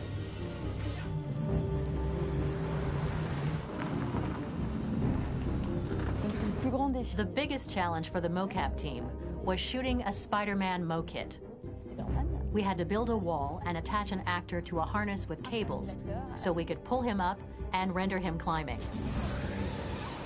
The shooting on this game took about, I would say, more than a year, maybe 1 and 2 years, with about 300 actors on set. So it's quite a massive production. But so much happened on this set between the stunts and the shootings with a little girl and all these great actors that we had. It was really a very, very memorable journey for the team and for myself. Today, Detroit has over 37,000 animations. When we retrieve the motion capture data, it's just a cloud of points, which represent all the markers worn by the actors. From this cloud of points, we have a phase called retargeting, which gives us a skeleton. This skeleton will be applied to the characters of the game. There is still work to be done, but this gives us the main movements. Since we are working on something very realistic, we must recognize the actor and also recover all the emotion he expresses in his performance. We use a system of facts, an identity card for each actor. We make the actor do a whole range of facial expressions. Then we recover all the expressions and paste the animations on a puppet that Jan has prepared. I then recover and refine these poses. I might stretch the lip, reinflate a cheek, tiny details that make the finished product really capture the actor. Because of the nature of our mocap system today, when we receive the animations, we're missing eye movements, and so the character has that dead look.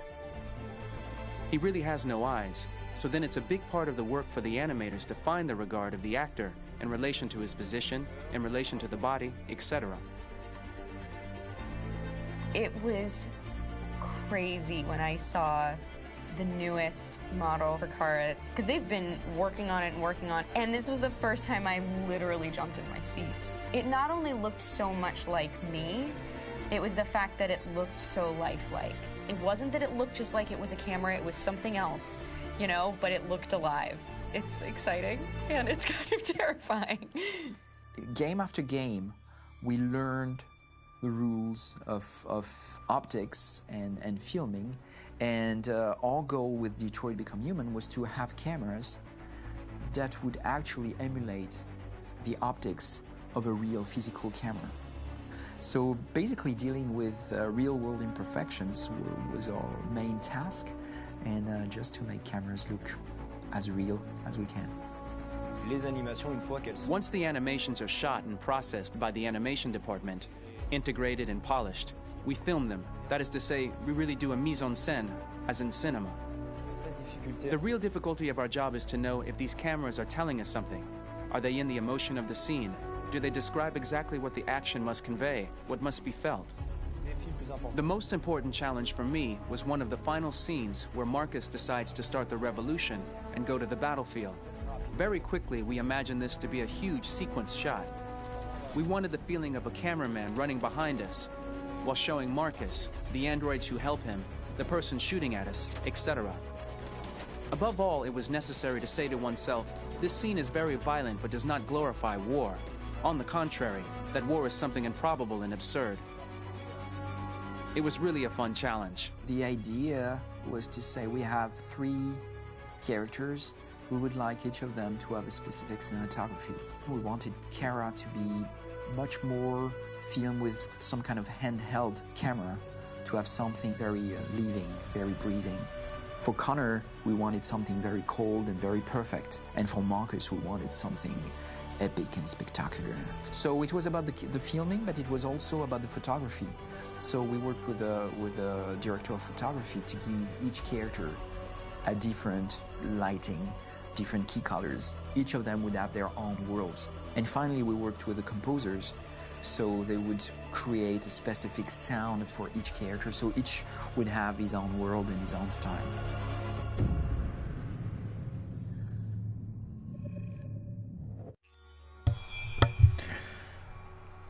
ちなみに僕が一番楽しみにしてたのはこのサウンドトラックというものです。はい。あと、1、2、3、4、5。5個だけど、多分全部でどうだろうね。15分ぐらいかな。15分か20分ぐらいだけど、多分ここら辺はね、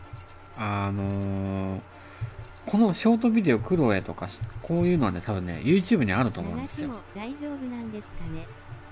流しもっていうのはもし見たいよっていう、僕は全然構わないんですよ。僕は別に全然構わないんですけど、ちょっと疲れたよって人とかがいれば、あれですよ。これは多分 YouTube にあると思うんで、YouTube でも見れますから、全然この放送じゃなくても。でももし流していいよっていうのであれば、今からもうこのサウンドトラックからショートビデオ、クロエ、ルーサー、ズラトコ、カムスキーまで全部。大丈夫なんですかね。ああ、大丈夫ですよ。それは別に全然、この PS4 の配信って、できるっていうことは、許可されてるってことなんで、著作権ガードとかが入ってるやつはそもそも放送できないんですよ。この作品は、このゲームはなんだ、ブロードキャストに対応してませんって出るんだよ。許可されてないやつはね。じゃあまあせっかくなんで、このままバーって流しますね、全部。はい。なるほど。ちなみに今俺この流れてる曲すごい好き。ス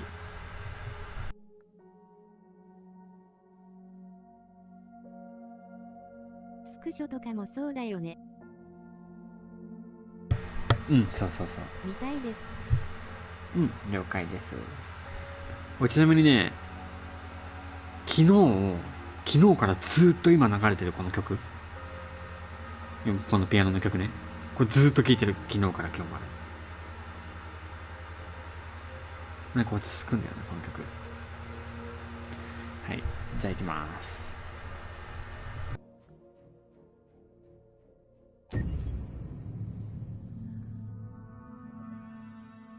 Pour la bande originale du jeu, on essaie d'être. For the soundtrack of the game, we tried to be very close to what is done in film.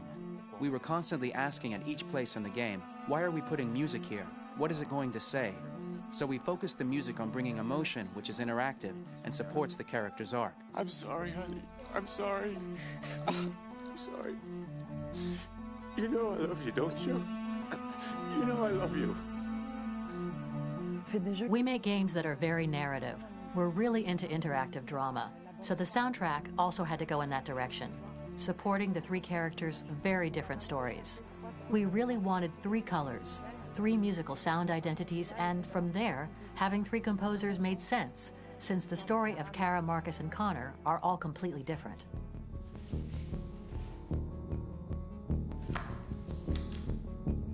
You recognize him?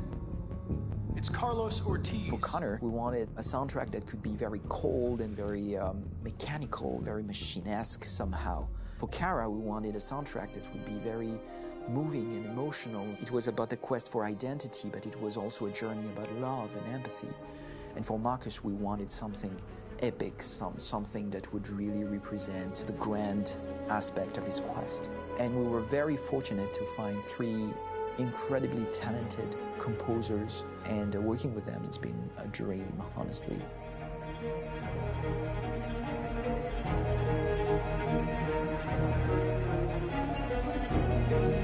My name is Philip Shepherd, and I'm a composer and a cellist and a producer, and today we're at Abbey Road Studio One, which is my favourite studio in the world, and today we're recording the soundtrack for Kara from Become Human.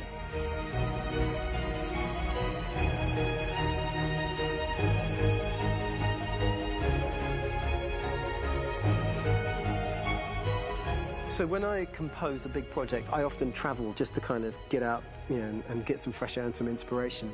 And I go hiking and traveling in Montana a lot. I had a log fire in the room that I was staying in, and the flames were kind of making absolutely direct music. And it became the basis for Kara's theme, and it sounds something like this.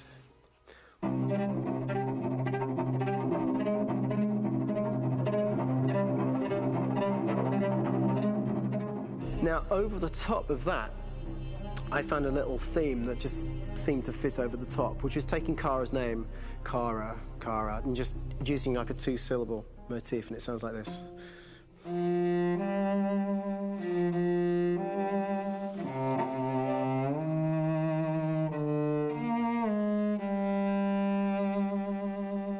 going to pull through this, Alice. As long as we're together, nothing can hurt us.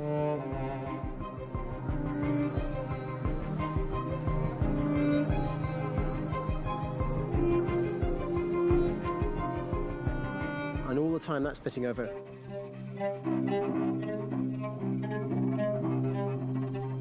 So it kind of works in lots of levels, and in fact every single theme in the score has one of those elements built into it, and it becomes sort of the DNA of every single tune.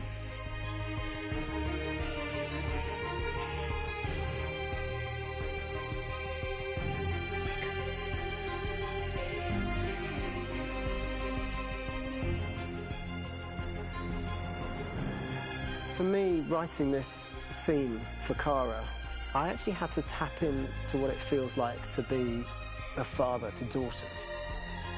I really had to tap into everything I feel about my daughters and thinking, well, if I had to write music for them and that sense of trying to protect them but also give them the freedom, that's totally where it came from. Because each composer has been given the sort of narrative responsibility for very different characters, I haven't had to sort of go into other styles. I can actually be very loyal to this particular character and sort of hopefully encapsulate her. But it means also I've suddenly become very connected to this character, and if for some reason it goes to game over early, I'm getting mortified, you know? They're over there! Starting a new project, for me personally, it's always finding the right tone, finding the right color, I like to call it. For me, it's finding that right texture that actually sits against picture really well. One of the biggest things is I created custom instruments for Connor.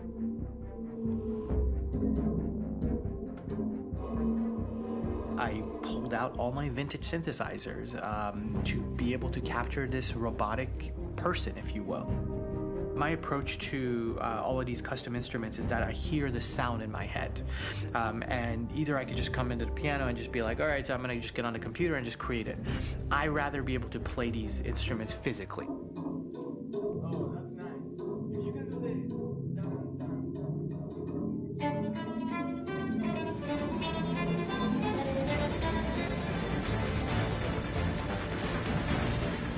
As soon as you see Connor the first time, there is a really interesting thematic idea that you hear, and that's just made out of a Moog synthesizer, but completely manipulated in multiple ways. And it's robotic. It has a little bit of an emotional to it. He's on his mission, so you feel that as well. So it just kind of gives you that cold, motionless, with a mission in hand that you kind of feel throughout the whole thing.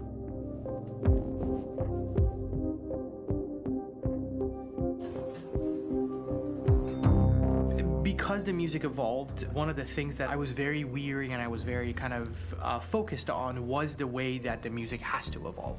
So my idea behind it was that Connor is a singular android that could at any point become a deviant or could actually stay as an android.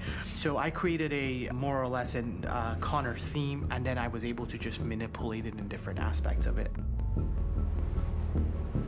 Is everything okay, Lieutenant? Chris was on patrol last night. He was attacked by a bunch of deviants. I'm a human being writing for a robot, and throughout Connor's journey, he meets someone, he meets a partner. So how do you deal with a robot feeling? And I've met a partner that I'm gonna work with, or all of a sudden he sees a dead body. Does this robot have an imagination? Does this robot have a feeling? And if yes, how do you translate that into non-emotional music? So it basically at any point I was just like, I can't do this, and then I just do it. Property was damaged and fires continued to rage in several major districts across the city.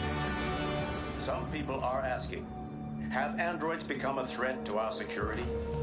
When I first started really digging in on Marcus, the one thing that I really tried to capture was the transformation process. You know, Marcus is this android that evolves over the course of the game and really goes from kind of figuring out that he's more than just an android. You know, he's starting to develop kind of a human soul in a way. Try to imagine something that doesn't exist, something you've never seen. Now concentrate on how it makes you feel and let your hand drift across the canvas. The other side of Marcus that I really latched onto was that he almost became a savior for a lot of the other androids in the game. So when I started developing the theme for Marcus, I really made it like a church hymn.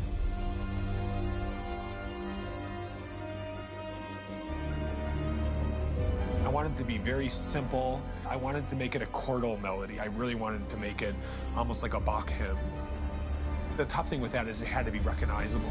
If I made it too complex from a harmonic standpoint, it would be hard, I think, for people to kind of pick it out and recognize it.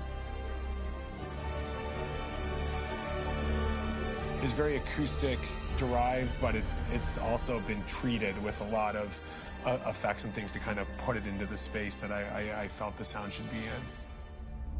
It can be beautiful, it can be haunting, it can be extremely powerful from an action standpoint, and I'm really happy with the way it turned out. The music is there, but it's subliminal and it's emotional, and people are feeling it, and it's not distracting. And that's tricky with a game like this, where you have to have a lot of ins and outs like that, where the music kind of has to get in and out of these moments. This is a war we're fighting with the humans. If we fail, they'll destroy us. I think the game's been put together so well where I just wanted to make sure that I wasn't ruining the emotion.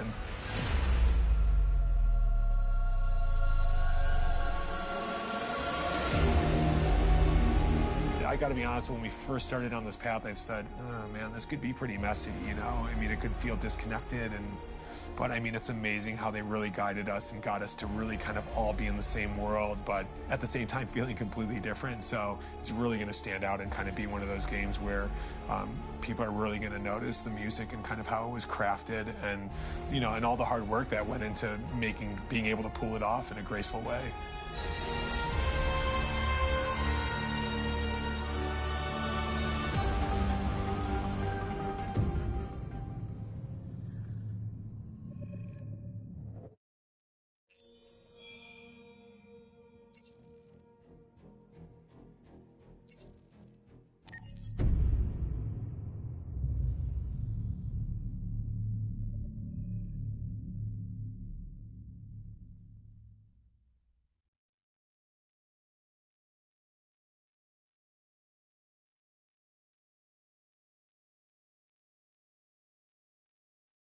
Hold on just a little while longer. Hold on just a little while longer. Hold on just a little while longer. Everything will be alright. Everything will be alright. Fight on just a little while longer. Fight on just a little while longer. Fight on just a little while longer. Everything will be alright. Everything will be alright. We will sing on just a little while longer. Sing on just a little while longer. Sing on just a little while longer. Everything will be alright.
Rock-a-bye baby in the treetop. When the wind blows, the cradle will rock, and down will come baby, cradle and all. Rock-a-bye baby in the treetop. When the wind blows, the cradle will rock. When the bough breaks, the cradle will fall, and down will come baby, cradle and all. Rock-a-bye baby in the treetop. サイコパスおじさんじゃん。 When the wind blows, the cradle will rock. When the bough breaks, the cradle will fall, and down will come baby, おじコパスサイさんじゃん。 and all.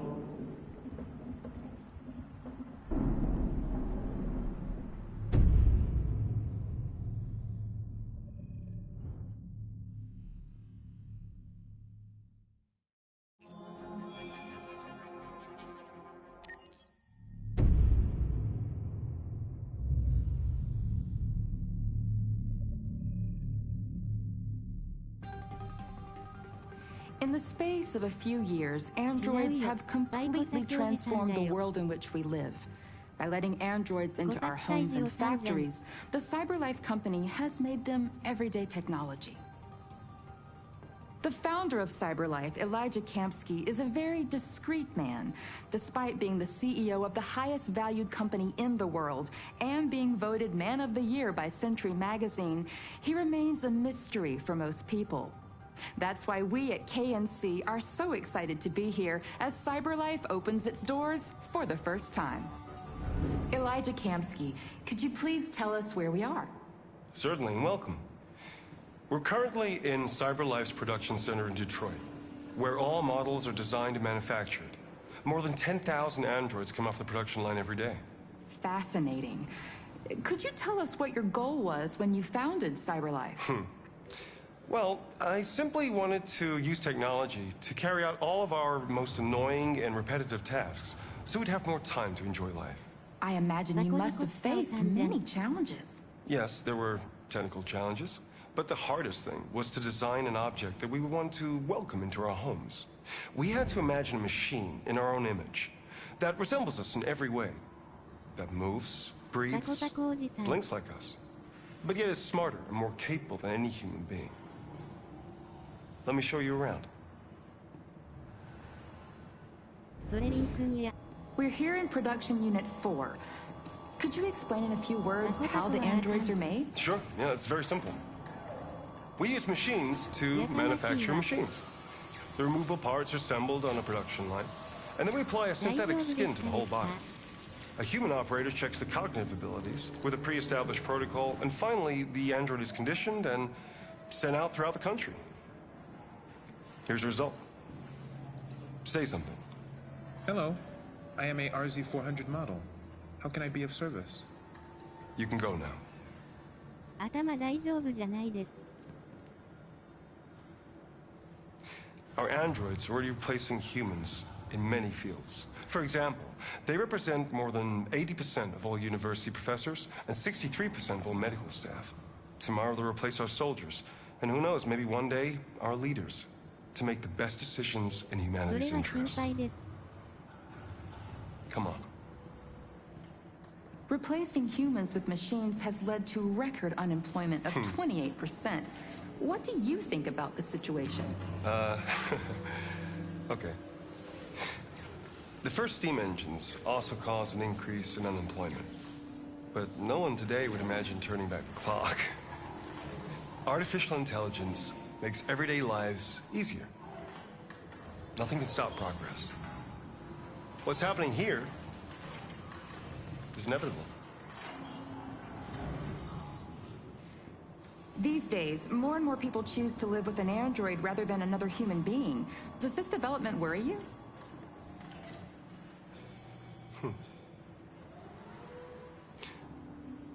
Everything's much easier with an android. They obey your orders without ever complaining. They can cook, discuss philosophy with you, have intimate relationships according to your desires. They never say no. Obviously, they are the perfect partner.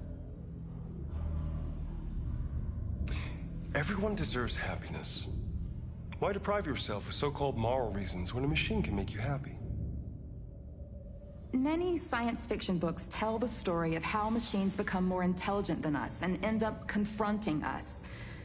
Aren't you worried about that possibility? I understand the irrational fears about artificial intelligence, but I assure you that will never happen with a CyberLife android. They're designed to obey humans. They're machines. They can't ever develop any sort of desires or form of consciousness. Are you sure? I'm absolutely certain. You can trust me.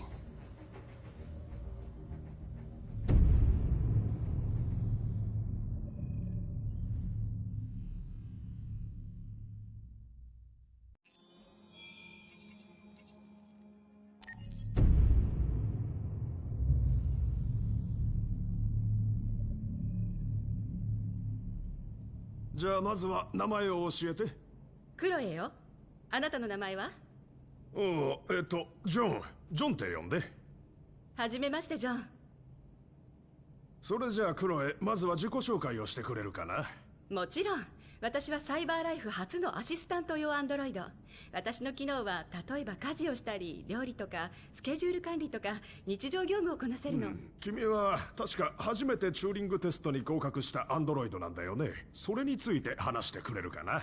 大したことはしてないけど、ただ本物の人間と私の違いがわかるかどうかちょっとおしゃべりをしただけ。でもとっても面白かった。でも人間よりも知能の高い機械が作られたのは人間の歴史上初めてのことなんだよ。僕が聞いた話だと君の脳は1秒間に数百億もの処理が行えるんだろう。ええ、もちろん。でも人間の知性のおかげで私は存在してるし、それに私には絶対に手に入れられないものがある。それは何なんだい？心よ。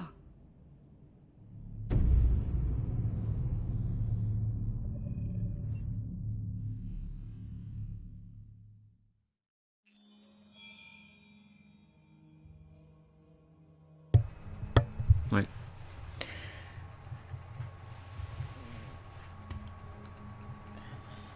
いやーもう本当に素晴らしいゲームだね。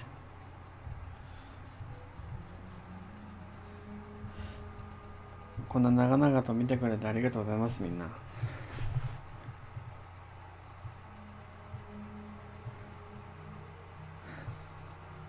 本当にもう2時間以上にね、2時間半になりましたけれども、皆さん本当にこんな長々と見てくださってありがとうございます。ね、ちょっと唐突ではある。この会社の作品って全部こういう風に作られてるのかな。そういう、はい、こういう感じです。初作がヘビーレインというゲームで、僕は当時やったんですけれども、すごく印象に残ってて、でその次がビヨンド2ソウルズというゲームですね。でその3段目がデトロイト。だからもう次何が発売するんだろうってすごく楽しみですけどね。もしかしたらもう制作の話が出てるかもしれないし、もしかしたら何かもう始めてるかもしれないし、わかんないけど、まあもしかしたらまだ話の企画段階かもしれないけど、さあ次何やるみたいな。多分3、4年後ぐらいにはまた発売するんじゃないでしょうかね。モーションキャプチャーの監督さんのヒゲが気になって仕方なかったです。どういうことはい、ということで長々とやってまいりましたけれども、デトロイトはこれで終わりとなります。で次、正直まだ決まってないんですけれども、次何やるか。もしかしたらビヨンドは正直自分が個人的にやるつもりで買ったんですけど、ビヨンドか、もしくは今僕の中で何択かあって、だいたい基本的には2つぐらい同時進行でね、そうライフイズストレンジかビヨンドか、もしくはちょっとアンチャーテッドという僕が大好きなゲームシリーズがありまして、それも考えてる。ビヨンドもやりたいんだけど、なんだ、アンチャーテッドコレクション1から1、2、3作品全部入ってるやつがあって、それをもう1から3までやろうかなと。僕4までやったんですけど、唯一ノーティードッグでやってないゲームといったらなんだ、女性が主人公のやつ、アンチャーテッド4の最終章よりも新しいやつ、つい最近までプレイステーションナウでフリープレイの対象になってたやつなんですけど、はい。それめっちゃ懐かしいね、アンチャーテッドね、僕もね、本当に何歳だろうね、当時発売して、そうだね、2ぐらいから入ったから、2が発売して結構経った時に1から入って、で面白いってなったらすぐ2買って、でそこから3が発売する前かな、もう予約してやってっていう、もう結構アンチャーテッドシリーズはもうずっと長いことファンだったんですけど、ネイトの物語が終わってからはやってない。女性の主人公のやつはやってない。いや、それも、正直それも迷ったのよ。それもいいかなと思って。だけど、ちょっとせっかくだったら、アンチャーテッドシリーズ1からやりたいなと思って。うん。まあ、いろいろ迷ってますけど、はい。また決まったらね、ツイートします。はい。じゃあ皆さん今日はね、長々とお付き合いしていただいてありがとうございます。皆さんもゆっくり寝てください。では、終わります。お疲れ様でした。また明日からバイオをやります。はい、ありがとうございます。まあ、明日か明後日ぐらいかな。まあ、もしかしたら一日お休みするかもしれないし、わかんないけれども、まあ、はい、気分でまた、気分になっちゃいますけど、はい。またやりたいと思いますので、またもしよろしければ来てくれると嬉しいです。お疲れ様でした。ありがとう、みんな。バイバイ。